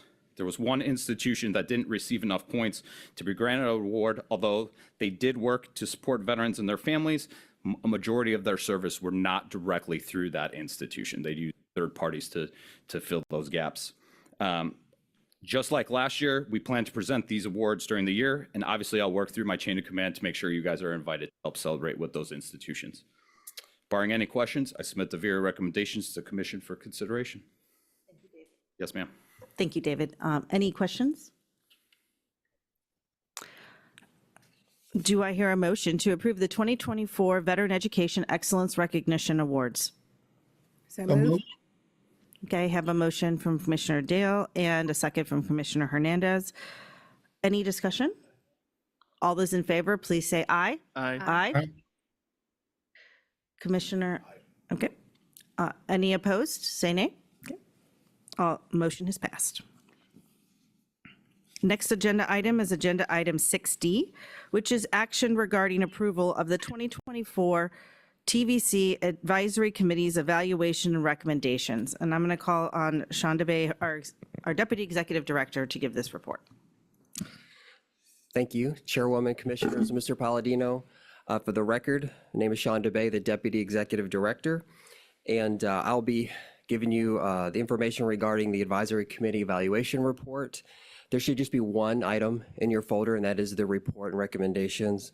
Before I get started, I would like to thank all of the Advisory Committee members who volunteer their time to come together, meet, to talk about veteran challenges and prevent recommendations to the Commission. They all do a wonderful job and very dedicated, so I want to make sure we publicly thank them for all their hard work. We are required to regularly review each advisory committee, which we do every other year during the even-numbered years, and then provide that report to you during the fourth quarter commission meeting. How we did it, same as we did last year. We sent out survey, 14 questions were sent to all advisory committee members. We also had one-on-one meetings with each director assigned to the advisory committees, along with the chair of each advisory committee. The goal of the one-on-one meetings was to focus hard on outcomes and recommendations that they may have. So now I'd like to quickly go through the advisory committee report. And at the very first page, you just see executive summary. There is also the recommendations, the so what up front. I would like to tackle that at the end of this report. Then you get into a lot of the logistical stuff, the methodology, the background, the authority of the advisory committees. But I want to focus your attention on page, 4, and those are the individual questions. The survey was sent out to all the advisory committees. You see 26 of the 27. There was one advisory committee member who was newly appointed and not attended an advisory committee meeting, so we sent it out to 26. Disappointing, but only 10 respondents, which was 38%. You see the table there on page 4. Those are the 14 questions asked, and it was strongly agree, neutral, disagree, or strongly disagree. So you see those results there. Then after that, on the next page, is the one-on-one conversations I had with the advisory committee chairs and their recommendations. So that's laid out there for you. Then I'd like to focus on, there were 7 conclusions based on all the information from the survey results, as well as the one-on-one conversations.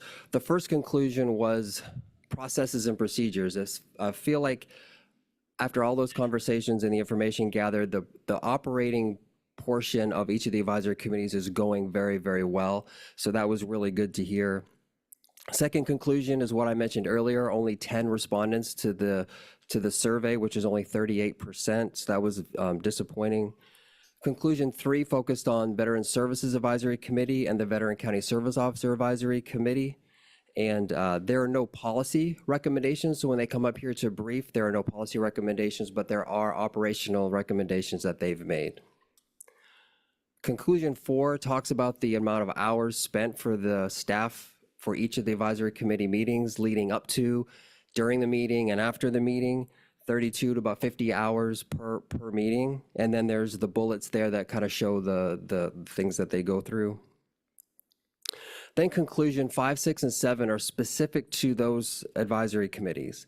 The first one is a Veteran Services Advisory Committee. There's a process to be the chair of each of the advisory committees where they write a letter to the commission explaining why they would like to be chair. We received no letters for them to be the chair. So it took several calls, and we really thank Earl Newsom to agree to come back as the chair of the advisory committee. But there were several calls and nobody wanted to take that challenge on. So that was another conclusion. The Fund for Veterans Assistance Advisory Committee, a lot of positive impact overall. Recommendations that they made, it works very, very well. They adjust things each year. So thanks to the advisory committee and also Elaine Zavala for leading that effort. And then the Veteran County Service Officer Advisory Committee, very motivated, dedicated. They have had no recommendations, written recommendations for the commission to consider. They have had verbal recommendations, which Sal Castillo and his team has taken some of those verbal recommendations and turned into action. So thanks to Sal for doing that. Now we get into the recommendation. There are two significant recommendations that we're proposing. Recommendation 1, we recommend replacing the Veteran Services Advisory Committee and focusing on creating listening sessions and roundtables with veterans and veteran serving organizations to receive input and feedback on veteran-related needs. There's a few bullets after that explaining why we came to that conclusion. I will say the most significant reason is the restrictions that there is with the Open Meetings Act and the way the advisory committees must have those discussions. We feel that by doing these roundtables and listening sessions, it's an open dialogue, free-flowing information, let it happen organically and get feedback. Also, we're able to tackle different parts of the state to receive impact in a lot of the rural communities and just be more inclusive. So we feel like this is a more efficient way of getting information and adjusting how we do any operations that we have. The next recommendation, similar in nature, let's get to it. Recommend replacing the Veteran County Service Officer Advisory Committee with a Veteran County Service Officer focus group for each of the claims districts. This will allow for more inclusive process and greater participation. For many of the same reasons, we were suggesting the move away from the Veteran Services Advisory Committee. We're suggesting the same thing for a free flow of information. We've also established 4 districts and claims that each can tackle these focus groups and able to tackle greater parts of the state of Texas, and again, be more inclusive, have free-flowing information, and get those recommendations and have a quarterly meeting that we can make sure that happens. Also, there's the Veteran County Service Officer Association, which we need to focus on and leverage that partnership with them that can also provide us recommendations on how to move forward, specifically with training and partnership, but we need to leverage that as well. And then there's some others on here too, but those are the biggest reasons why we're suggesting these 2 recommendations. The very end is an addendum. All that is when we sent the survey and had those open-ended questions, that's just a copy and paste over of what they wrote and put it as an addendum so you can see a verbatim of how they wrote their responses. So it's probably the longest you've ever heard me do a presentation to you all. But if I'm subject to your questions, that is my report. Thank you, Sean. Commissioners, do we have any questions?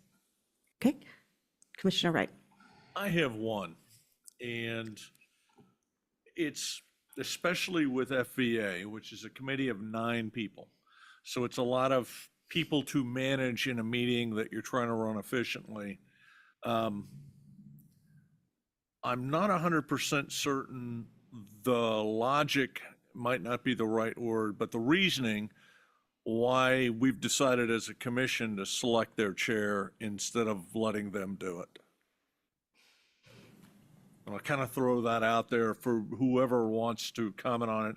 And I will, and starting with Mr. Cato, I spent 8 years on FVA, and I was blessed.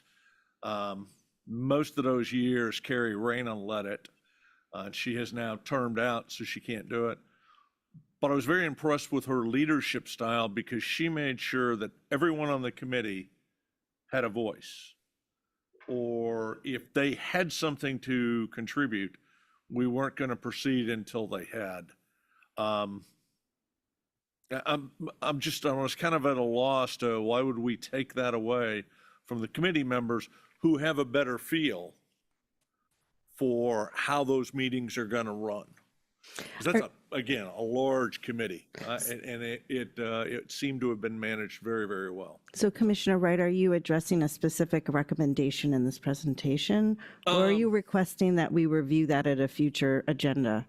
I think that you're probably right with the latter statement that we probably need to review that, but I noticed it's in here, but then I guess it's academic in here because you're kind of recommending doing away with that committee, Not the FBA, not the FBA. not the FBA. Right, we're changing some committees.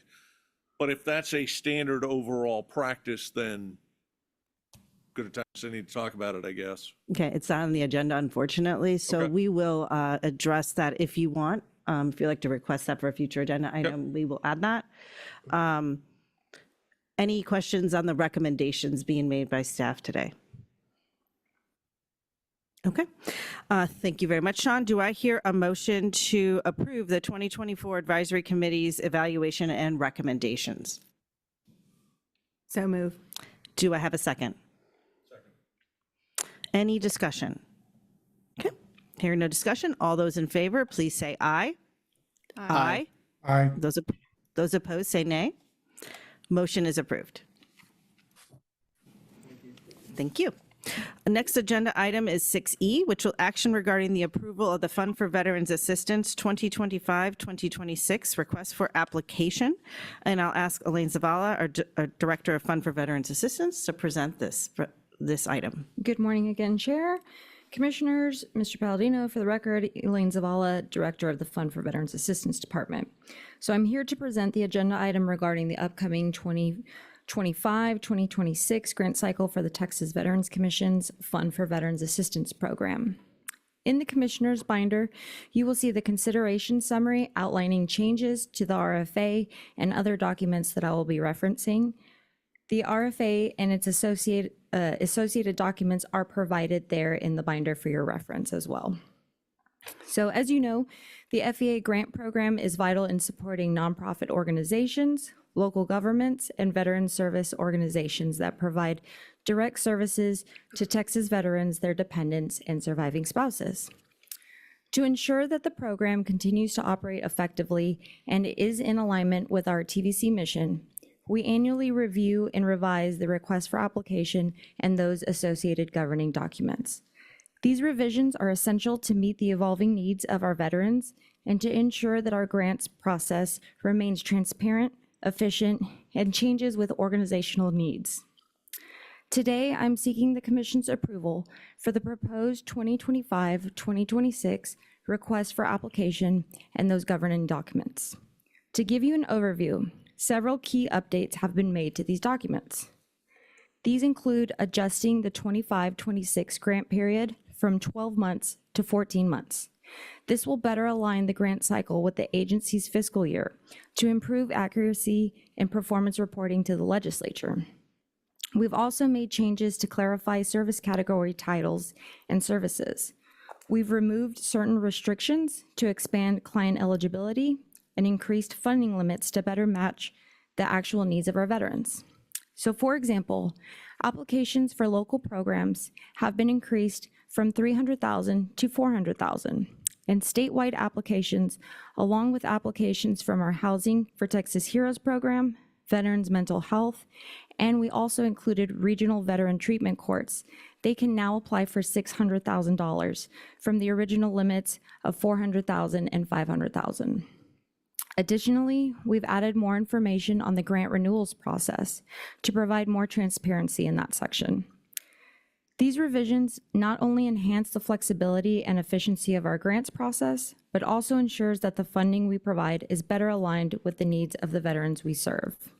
The changes we've implemented will allow us to provide more accurate support and to better accommodate the needs of our veteran-serving partners, those organizations. Financially, the estimated funding available for 25-26 grant year is $31 million to fund eligible renewals and applications. The $31 million includes the $1 million set aside for the service dog program as well. And legally, as the Commission oversees all policies governing the awarding of FEA grants, your approval of these governance documents is necessary to move forward with the upcoming grant cycle. We would like to open the grant application September 12th, 2024, and close it on November 12th, 2024. Thank you for your consideration on the proposed changes to the RFA and the supporting documents. This concludes my presentation at this time, but I'm happy to answer any questions you may have regarding the summary document listing those proposed changes. Thank you, Elaine. Any questions? Okay, first Commissioner Wright, then Commissioner Barber. In Appendix 4, you've recommended no changes to the Veteran Treatment Court grant, even though we're going to the 14-month cycle. Yes, sir. So the 14-month cycle will be found in our actual RFA. Right. I So understand that. But what I'm saying, I'm sorry, I should have finished the question. That would seem to be shrinking the amount of money that they have. Yes, sir. And we've also proposed to increase VTC courts regional applications to $600,000. Oh, I'm sorry, it just wasn't in here. It said no changes, and I was like, wait a minute. So if you look at page That's just on a different page. page 2. Oh, I'm on 4.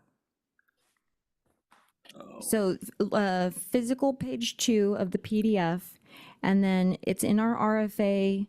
You'll look at page 13. We have funding amounts increased to $400,000 and $600,000. Okay. I just didn't understand the difference. Okay. Thank you. So that the proposed increase is to allow for the extra time going from 12 months to 14 months, and we're also thinking inflation as well. We've done the math. Okay, appreciate that. Commissioner Barber. Yeah, real quick, thanks, Elaine. This is good work. Your team did a good job on this. Thank you for these recommendations. Real quick, on the RFA recommendations, page 15, risk determination moved from application status to post-award status. Why did we do that? Yes, sir. So we're actually still looking at that. We're going to note it, but it's not going to be part of the scoring of the application. Okay. Thank you. Any other question? I have one question. So the move from 12 to 14, is that a one-time move to align calendars, or is that a permanent move? That is a one-time move for the 25-26 RFA to start grants on September 1st, eventually in 26 and 27. So once we do 25-26 and we go into 26-27, that RFA will go back to 12 months. And the grants will then be pushed out to September 1. Got it. So it's really just to change the cycle in which we approve and award grants so it matches with our budget cycle. Correct. We're just getting an alignment. This with is the a one-time fiscal year. alignment. Yes. Okay. But I do anticipate we'll probably keep the funding increases just because of inflation. And I believe so, yes. Okay. Well, we'll talk about that next year. Okay. Any other questions? I have a question. Okay. By increasing the amount of the grantees funding, would that trying to get new applicants to come in and take advantage of the grant cycle, would that eliminate more grantees to be able to apply, or is it streamlined where the funding would be able to cover any new applicants? Great question, Commissioner Hernandez. And if I understand where you're going with that, it does make the application process more competitive because we do have the estimated funding at $31 million. Therefore, if we receive many more applications, then and more organizations can apply for higher amounts, you're correct. There may be less grants, but that receive more funding. Yeah, that's true. Thank you. Okay. Any other questions on the presentation? Okay. Do I hear a motion to approve the 2025-2026 request for application? So moved. Is there a second? Second. Any discussion? I just want to make a comment. This was a very smooth presentation. Thank you very much. Commissioners, you may notice that we added a consideration summary page at the beginning of each of our packets, and we're going to try to use those going forward as a way to summarize the request without having to go through the details of every change. So I appreciate Elaine stepping forward and trying that format for the first time, and I think it worked out really well, and I think it really supports good decision-making of our board. So thank you so much for doing that and giving such a concise and effective presentation. So thank you. Any discussions on the motion? Okay. I'm chatty Cathy, but yes, I do. I would like to entertain the idea, we heard from Judge Roach earlier. We have certain people out there, particularly in his case, he is doing both regional work and statewide work, and he's doing it very much on a shoestring. I would like to throw out the idea for discussion among the commissioners of increasing for our regional courts and our statewide courts in the veteran treatment court cycle, their upper limit to $750,000. So the current recommendation is to raise it from 400 to 600, and you're considering a 4 to 750,000. Yes, ma'am. Okay. Do you want to propose an amendment for that, or do you want to just kind of talk through it first? I think we should need to talk through it, and I think we've already realized I'm not sure I'm the best one to do the wording so it's legally correct. Okay. So, So if you were to do a motion, it would probably be, I have a motion to amend, to change, and then you would find the page. So look on the page where it increases it from 400 to 600. So if you look on the summary that Elaine provided, which makes it easy. Let me find it. So page 13 of the request for proposal. So you would say, I move to amend the motion to change the funding amount increase on page 13 from 400 to 600,000 for the veteran treatment court category. That's how you would state that. And I make that motion on your behalf right now. Is there a second for discussion? I would recommend Commissioner Wright, you second my motion so we could discuss this.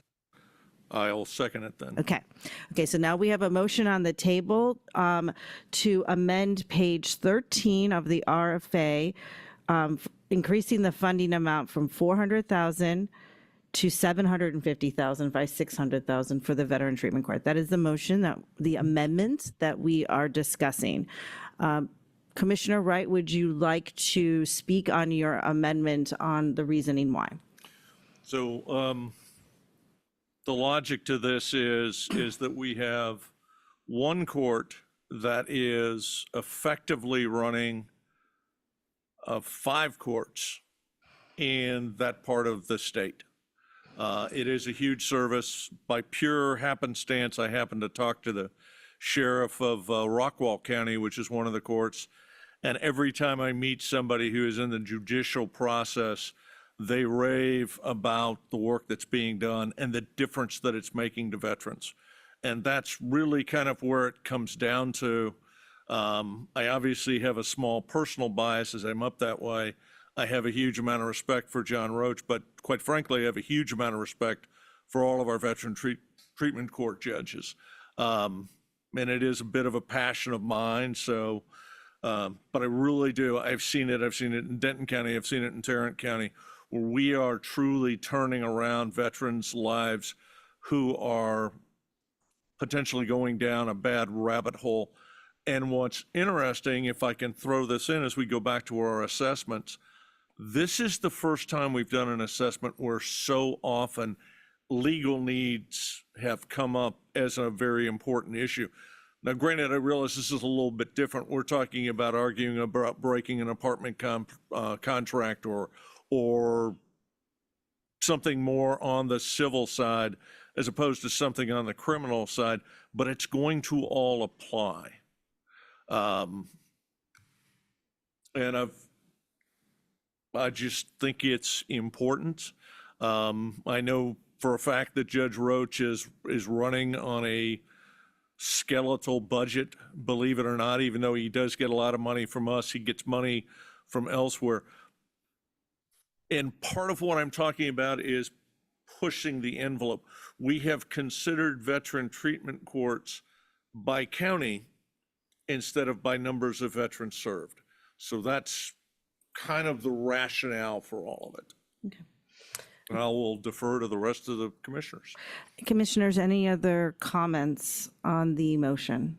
I got one comment. I mean, I highly respect our veteran treatment courts as well, and I think it's absolutely necessary. But the way that the regional court is currently 2 or more counties, I'm kind of going to defer to our staff who looks at these and works with them directly. I understand what the commissioner is saying about this one particular one, but maybe we need to, I guess, determine how we maybe redefine regional court for the 2 counties that can get 750,000 versus the 5. So that would be my concern about making that without having, I think, more information or being able to redefine who can qualify. I'm on the similar thought mindset as Commissioner Dale. We have processes for individual applicants if they are over exceeding their performance to come and request for additional funding. We just saw that on our agenda, the first agenda item. I'm not in favor of revising our policy to support one applicant or one situation. So we're already increasing this particular category by a significant amount already. I'd like to see how that works and how the performance goes against that amount before we increase it even. If we weren't increasing it at all, I would definitely be in favor of increasing it. But since we're already increasing it from 400 to 600, which is more than even Judge Roach suggested, what he suggested to 500. So I think the current proposal to increase it to 600 is more than adequate at this time. Any other comments? Okay, having no more discussion, let's take a vote. This is a vote on the amendment to change it from 600,000 to 700,000.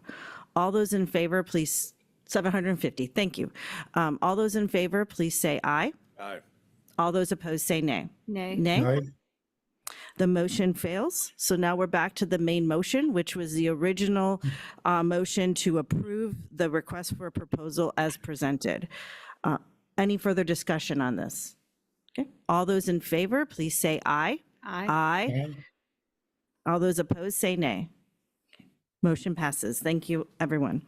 Okay, moving on to the next agenda item, which is agenda item 6F, is action regarding the approval for appropriation year 2025 operating budget and the executive director's salary increase. And I'll ask Stephanie Robinson, Chief Financial Officer, to present this agenda item. Good morning. We're in after, we're still morning. Oh, yes. You're right. You're right. You're right. Chair Kerner, Commissioners, Mr. Palladino, for the record, I'm Stephanie Robinson, Chief Financial Officer of the Texas Veterans Commission. I'm here to present the appropriation year 2025 operating budget. In your folder, you should have 2 documents, the AY 2025 operating budget and a copy of TVC's bill pattern from the General Appropriations Act. AY 2025 operating budget was compiled in accordance with the General Appropriations Act and guidance provided by the Office of the Governor, Budget and Policy Division and the Legislative Budget Board. On the AY 2025 operating budget document, I'll focus on the method of financing summary section. The GAA appropriated approximately, I think it's cutting out on me, approximately $65 million to TVC and is represented in the total original budget column. Compared to the AY 2024 appropriated, can you hear me? Yeah, I just think Sounds you're a like little it's too close. Sounds like it keeps going out. Compared to the AY 2024 appropriated budget of approximately $64 million, this represents a net increase of $761,584, or 1.2%. The net increase is attributed to the funding provided by the legislature to support the 5% salary increase for all state employees. This funding was provided in the salary adjustment strategy and transferred to each of the program and indirect strategies. In addition, the TVC's bill pattern provides authority to increase the annual salary of the executive director for AY 2025, which has been included in the AY 25 operating budget. Appropriation associated with the Fund for Veterans Assistance and federal grants is based on estimates at a point in time. Based on updated estimates for the funds for veterans assistance and an increase in federal grant allocations, adjustments have been made to the original budget in accordance with the GAA to support the AY 2025 operating budget, totaling $67.1 million. This concludes my presentation. We request your approval of the AY 2025 operating budget and the increase in annual salary for the executive director. Thank you. I'm available for questions. Thank you, Stephanie. Any questions on the proposed operating budget and salary increase? Do I hear a motion to approve the appropriation year 2025 operating budget and the executive director's salary increase appropriated in the 2024 to 2025 General Appropriation Act? So moved. Do I have a second? Second. Any discussion? All those in favor, please say aye. Aye. Aye. Those Aye. opposed, say nay. Motion is approved. Thank you. And I believe you're sticking up. Okay. So the next agenda item is action regarding approval of the 2026-2027 LAR, but we're going to be discussing the exceptional items, and we'll be deferring the vote on the LAR to the special commissioner meeting that we'll talk about later. But so let's discuss the exceptional items. So. Correct. For the record, again, I'm Stephanie Robinson, Chief Financial Officer of the Texas Veterans Commission. I'm here to present a summary of the exceptional items request to be included in the legislative appropriations request for AY 26 and AY 27.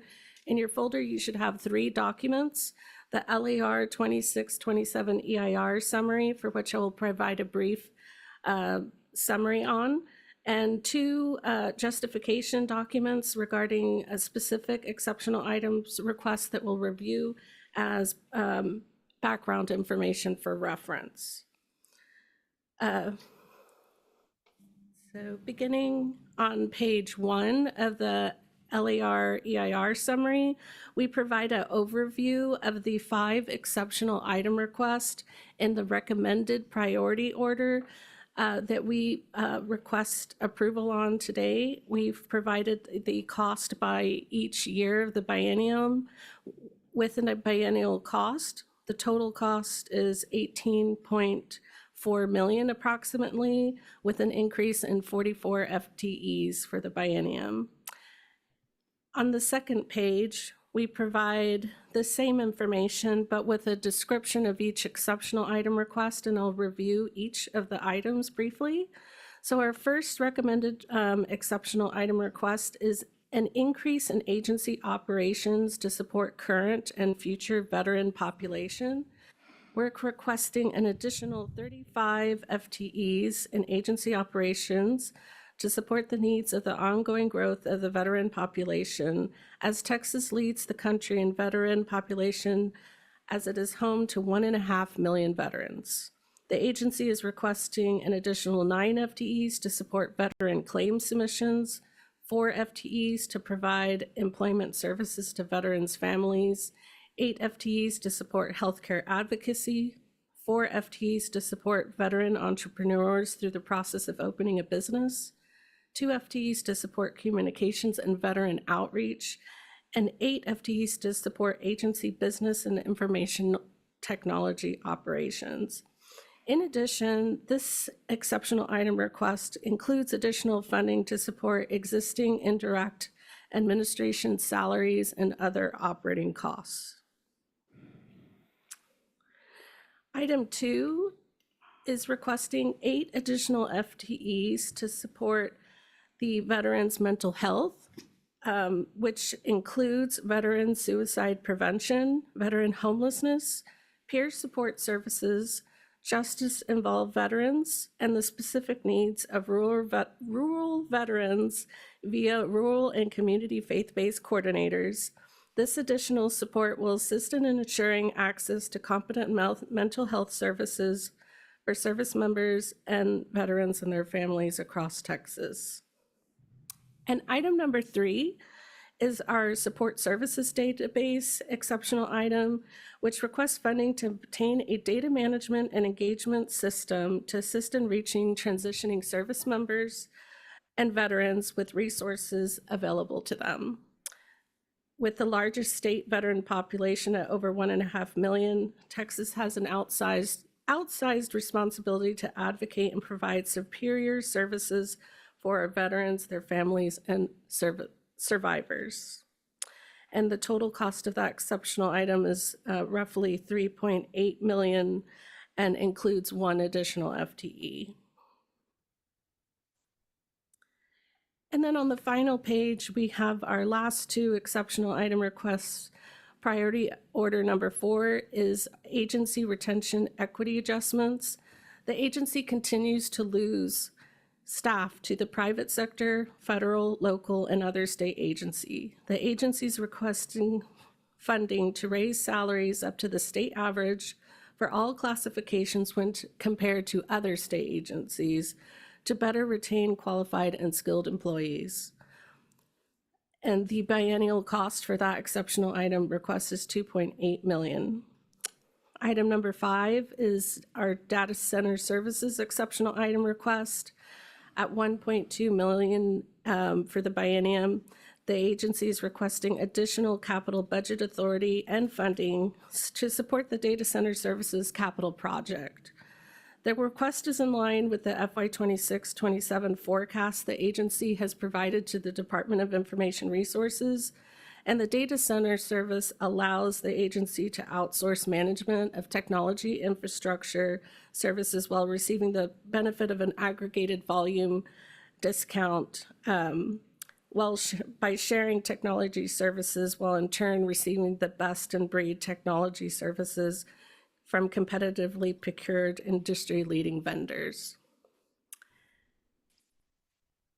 And the overall request for our exceptional item request represents a 15% increase in our overall appropriations when compared to our current biennial budget in our current bill pattern, with the 44 FTEs representing a 9.5% increase when compared to our cap of 461.5.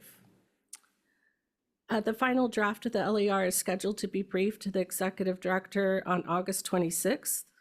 Once approved, we will provide a copy of the final draft for your review to be briefed in the requested special commission meeting for final approval. This concludes my presentation. We request your approval of the 2026 exceptional items request, including the recommended priority order. And I'm available for questions. Thank you. Thank you, Stephanie. Any questions, commissioners?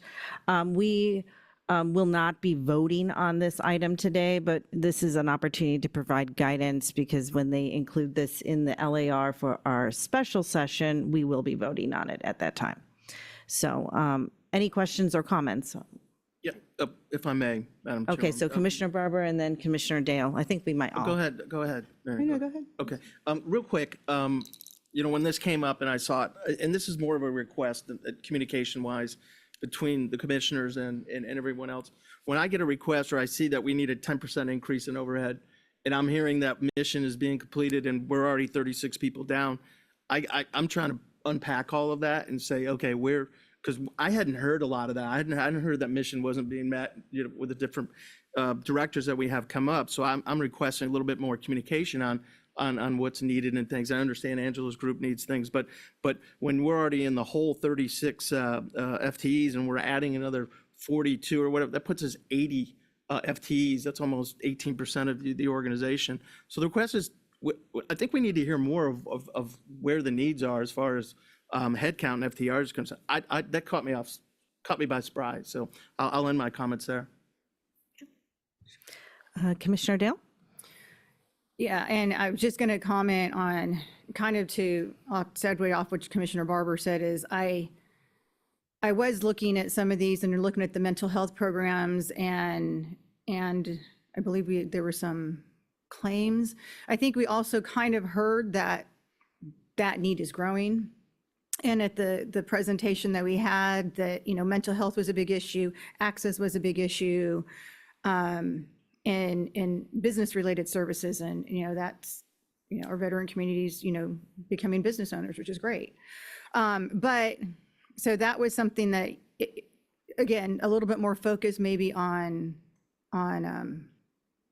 where that money's going and is it serving the needs that were, brought up earlier. As to the retention equity adjustments, how many positions will that impact for TVC?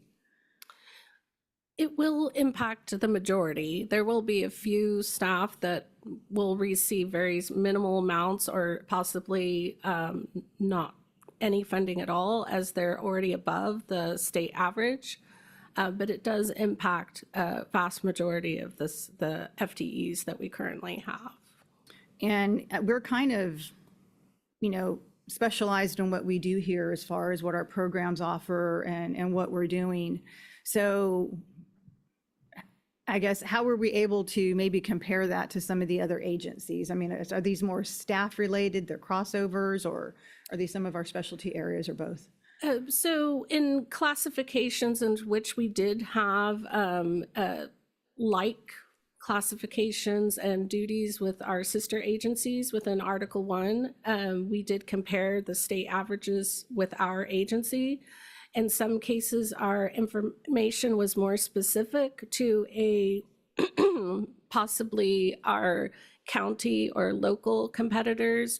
We're often not going to be able to compete as often with the federal government, but we did make an attempt to look at what the county and local individuals are currently paid at, and finding a classification that's similar in posture to be able to compare the state averages with our current staff. For some positions, we had to, for instance, within finance and HR, we had to look at more specific, detailed information at our sister agencies. How we're classified can vary up to how the agency has their director level positions managed, or even their management and lower staff. And so we had to do some individualized research with our sister agencies to gather that information. So it's not a one-size-fits-all analysis, but we were trying to make an attempt to, but there are some cases that we just simply don't have a comparison, and we try to look at maybe similar classifications and what their state average is and how far off we are with that. So on average, most of the staff, if you average the percentage increases across the agency, it equates to around an additional 5% increase. Okay. Thank you. Appreciate that. Sure. Thank you. Any other questions or comments? Okay. I do have a couple. So one is I'm supportive of the request, so I'm not going to have any proposed changes. I understand but I also understand the comments that Commissioner Barber was making. So I know we do regularly do performance measure presentations. I'd like for those performance measure presentations to be a little bit more conversational. And I know as veterans, most of us are 80%, 88. We tend to want to share the positive news and handle any needs. So I do encourage you, as if we're not making performance measures or something, or if we are and there's just much more demand, that we make that as part of maybe some of our performance measure conversations and don't be afraid to say, hey, we could have done more if we had this many. And we will propose that as part of an exceptional item, and that could be a solution. So bringing those, and don't keep it to yourself. How about I say that? Because I know a lot of these things are probably things that have been on a list for a while. We need this, but when we hear it after hearing presentations of how wonderful we are and doing all these great things, we're just like, wow, I didn't know you had all these problems. So they're not problems, they're things that we could solve through requests. So, some of these things are things that we want to do forward looking, which I completely understand those. And so I'm good with the proposal. And as the person who has to request it on your behalf, I feel like I'm armed with the information to do that. So I'm good with moving forward. However, I just encourage staff in our presentations, if there is something more we could have done, or something that, I know we're coming up with creative solutions. I know like in Megan's area, we had all those requests at one time, and you came up with creative solutions to solve that. But a solution could be more people, right? And so let's make sure we include those in the presentations so that we could be armed with that information when we want to ask for exceptional items. So I just asked that. So any other questions or comments or guidance for staff? Okay. Thank you so much. And with that, we will be discussing having a special meeting of commissioner meeting. So let's move on. Executives, that was actually the last agenda item. So I don't believe there's any reason to go into executive session. Okay. So we're going to move on, and we're going to set the next meeting time for our next commission meeting. So we have our next regular commission meeting is going to be held on November 14th, 2024 in this room. And that would be for our normal regular business. However, we're also going to be holding a special commission meeting on August 29th at 0900. And that is to specifically address the LAR and make sure that we get that approved. And if there's any other items that pop up, I'll add that to the agenda as well. So for everyone's note, special commission meeting, August 24th, 2024, and the next regular being on November 14th. August 29th, right? 29th, thank you. August 29th, 2024. See? Good backup, thank you. Okay. Okay, so now we're gonna do closing remarks. So I'm gonna ask each of our commissioners to if they have any closing remarks. I'll pass on to our vice chair. Again, as always, I want to thank our staff for doing a lot of hard work. And to just kind of go off of what Chair was saying, this is our time to ask the legislature. So let's ask. If you need it, let's ask for it. And I love how everybody's always looking for ways to do things better. And I think, a lot of that has to do with a lot of our employees being veterans, and we always want to be our best at what we do. And so I want to thank you for that. And again, thank you for all your hard work. I appreciate you. Thank you. Secretary Barber. Thank you. Notwithstanding, a communication challenge that I think we've had, I want to commend Tom and Chip and everyone on being fiscally responsible for many, many years, over a decade. And we've always, we have a tough time asking, and I understand that we're playing makeup to a lot of initiatives that we're putting into place. We need that support. But really though, I want to commend you guys on your fiscal conservative, the way we've run things. And I know on a go forward basis that the state's going to support us and support you guys, because you guys are out there every day. And the mission is excellence. So continue down that path. Very proud of you guys, and keep up the great work. Thank you. Thank you. Commissioner Hernandez. Thank you, Madam Chair. First of all, I want to thank all the presentations that were presented today. Very informative, very well researched. I want to thank the employees that were recognized in Director Cato report. We, as commissioners, congratulate their recognition.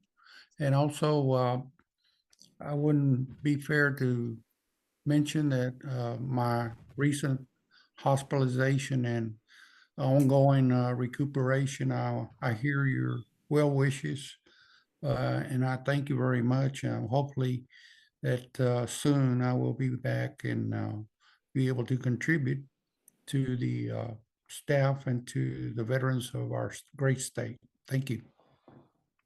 Thank you, Commissioner Hernandez. Commissioner Wright. So I realize none of them are in the room, but to the volunteers on our advisory committees, I particularly want to thank them. And then I'm looking out at the faces of mostly division heads and bosses as I am out and about and I get to talk to our people, our staff people that are out in the field, and take this as a compliment. They are very happy with their jobs. You can tell they enjoy what they're doing. I will ditto. A lot of it's because we're volunteers and we serve that shared mission. But I am always impressed, and I think it speaks a lot about leadership when the rank and file are happy and they are engaging, and I think that's extremely important because that reflects to our veterans. So thank all of y'all for all of this. Thank you. Tom, do you have any comments? Thank you, Chairwoman, Commissioners. To all the people out there, I remind everyone that we are streaming this broadcasting. So for anyone watching from our agency or our partners, or it's also recorded on our website, you can always go back and watch this, that I want to thank you all for your collaboration and partnership and hard work in achieving the mission or striving to achieve the mission to serve our veterans and their families and survivors. We don't always have all the resources, right? We're working on that, but I commend the leadership from the people in this room all the way down in the field to the supervisors, right, and the managers who manage the resources and lead their people, right, in order to provide the best services that we possibly can across the state. And we do lead the nation in that endeavor. And especially to the some of the staff in this room, I know you're working really hard in order to connect all the dots and, you know, or be organized and present the you know, the data so it's in a clear and concise manner, and you do. And it's like ducks. You're on the water and your feet are going 100 miles an hour, right? And you're just calmly going across the water. But I know how much work you do, so I appreciate it. The last thing, I do want to make an announcement. There is a 9/11 remembrance ceremony in Cedar Park by American Legion Post 911 on September 11th at 6:30 p.m. in Veterans Memorial Park in Cedar Park. And if you would get the word out to go there, I know that Commissioner Kerner will be speaking at the event, and Commissioner Dale will be there as well. So get that out there, and it's coming up, and thank you very much. Thank you, Tom. And I look forward to going to that event. And so I encourage everyone to come out and attend as well. Of course, I continue to say thank you to our staff and appreciate the work everyone has done over the last quarter. I know we've been out and about. I've been to those veteran women's events, and there's been lots of events that I know Commissioner Wright and all the other commissioners have attended. So appreciate all the support that you give to us, and so that we can go out there and continue that outreach. I know going into the next quarter, there's going to be our big events, our big check presentations that are happening. And so look forward to going out there and showing the FVA grants in each of the regions. And so that's the big show for us, if you will. So we're looking forward to doing that. Not to mention Veterans Day is in the middle of that. So we have next quarter is going to be quite busy, not to mention with all of the end of the appropriation year. So I know it's a busy time coming up, but I appreciate all the work you guys are doing. And what I really appreciate is the constant desire to improve and to make everything run smoother. The reviews that we do of our organization, the reviews that we do of even how we run this meeting, and to strive to improve is commendable, and makes us a professional, well-run organization. So I appreciate how everyone is supporting, and I'm looking forward to the legislative session, and also the interim, which is, I believe, we're already starting some presentations coming up here. So you'll probably be seeing me up here a little bit more over the next few months and years. So thank you for everyone. And that is all that I have. I want to just conclude today's meeting by one last thank you. And as hearing no opposition, I call this meeting adjourned. Okay.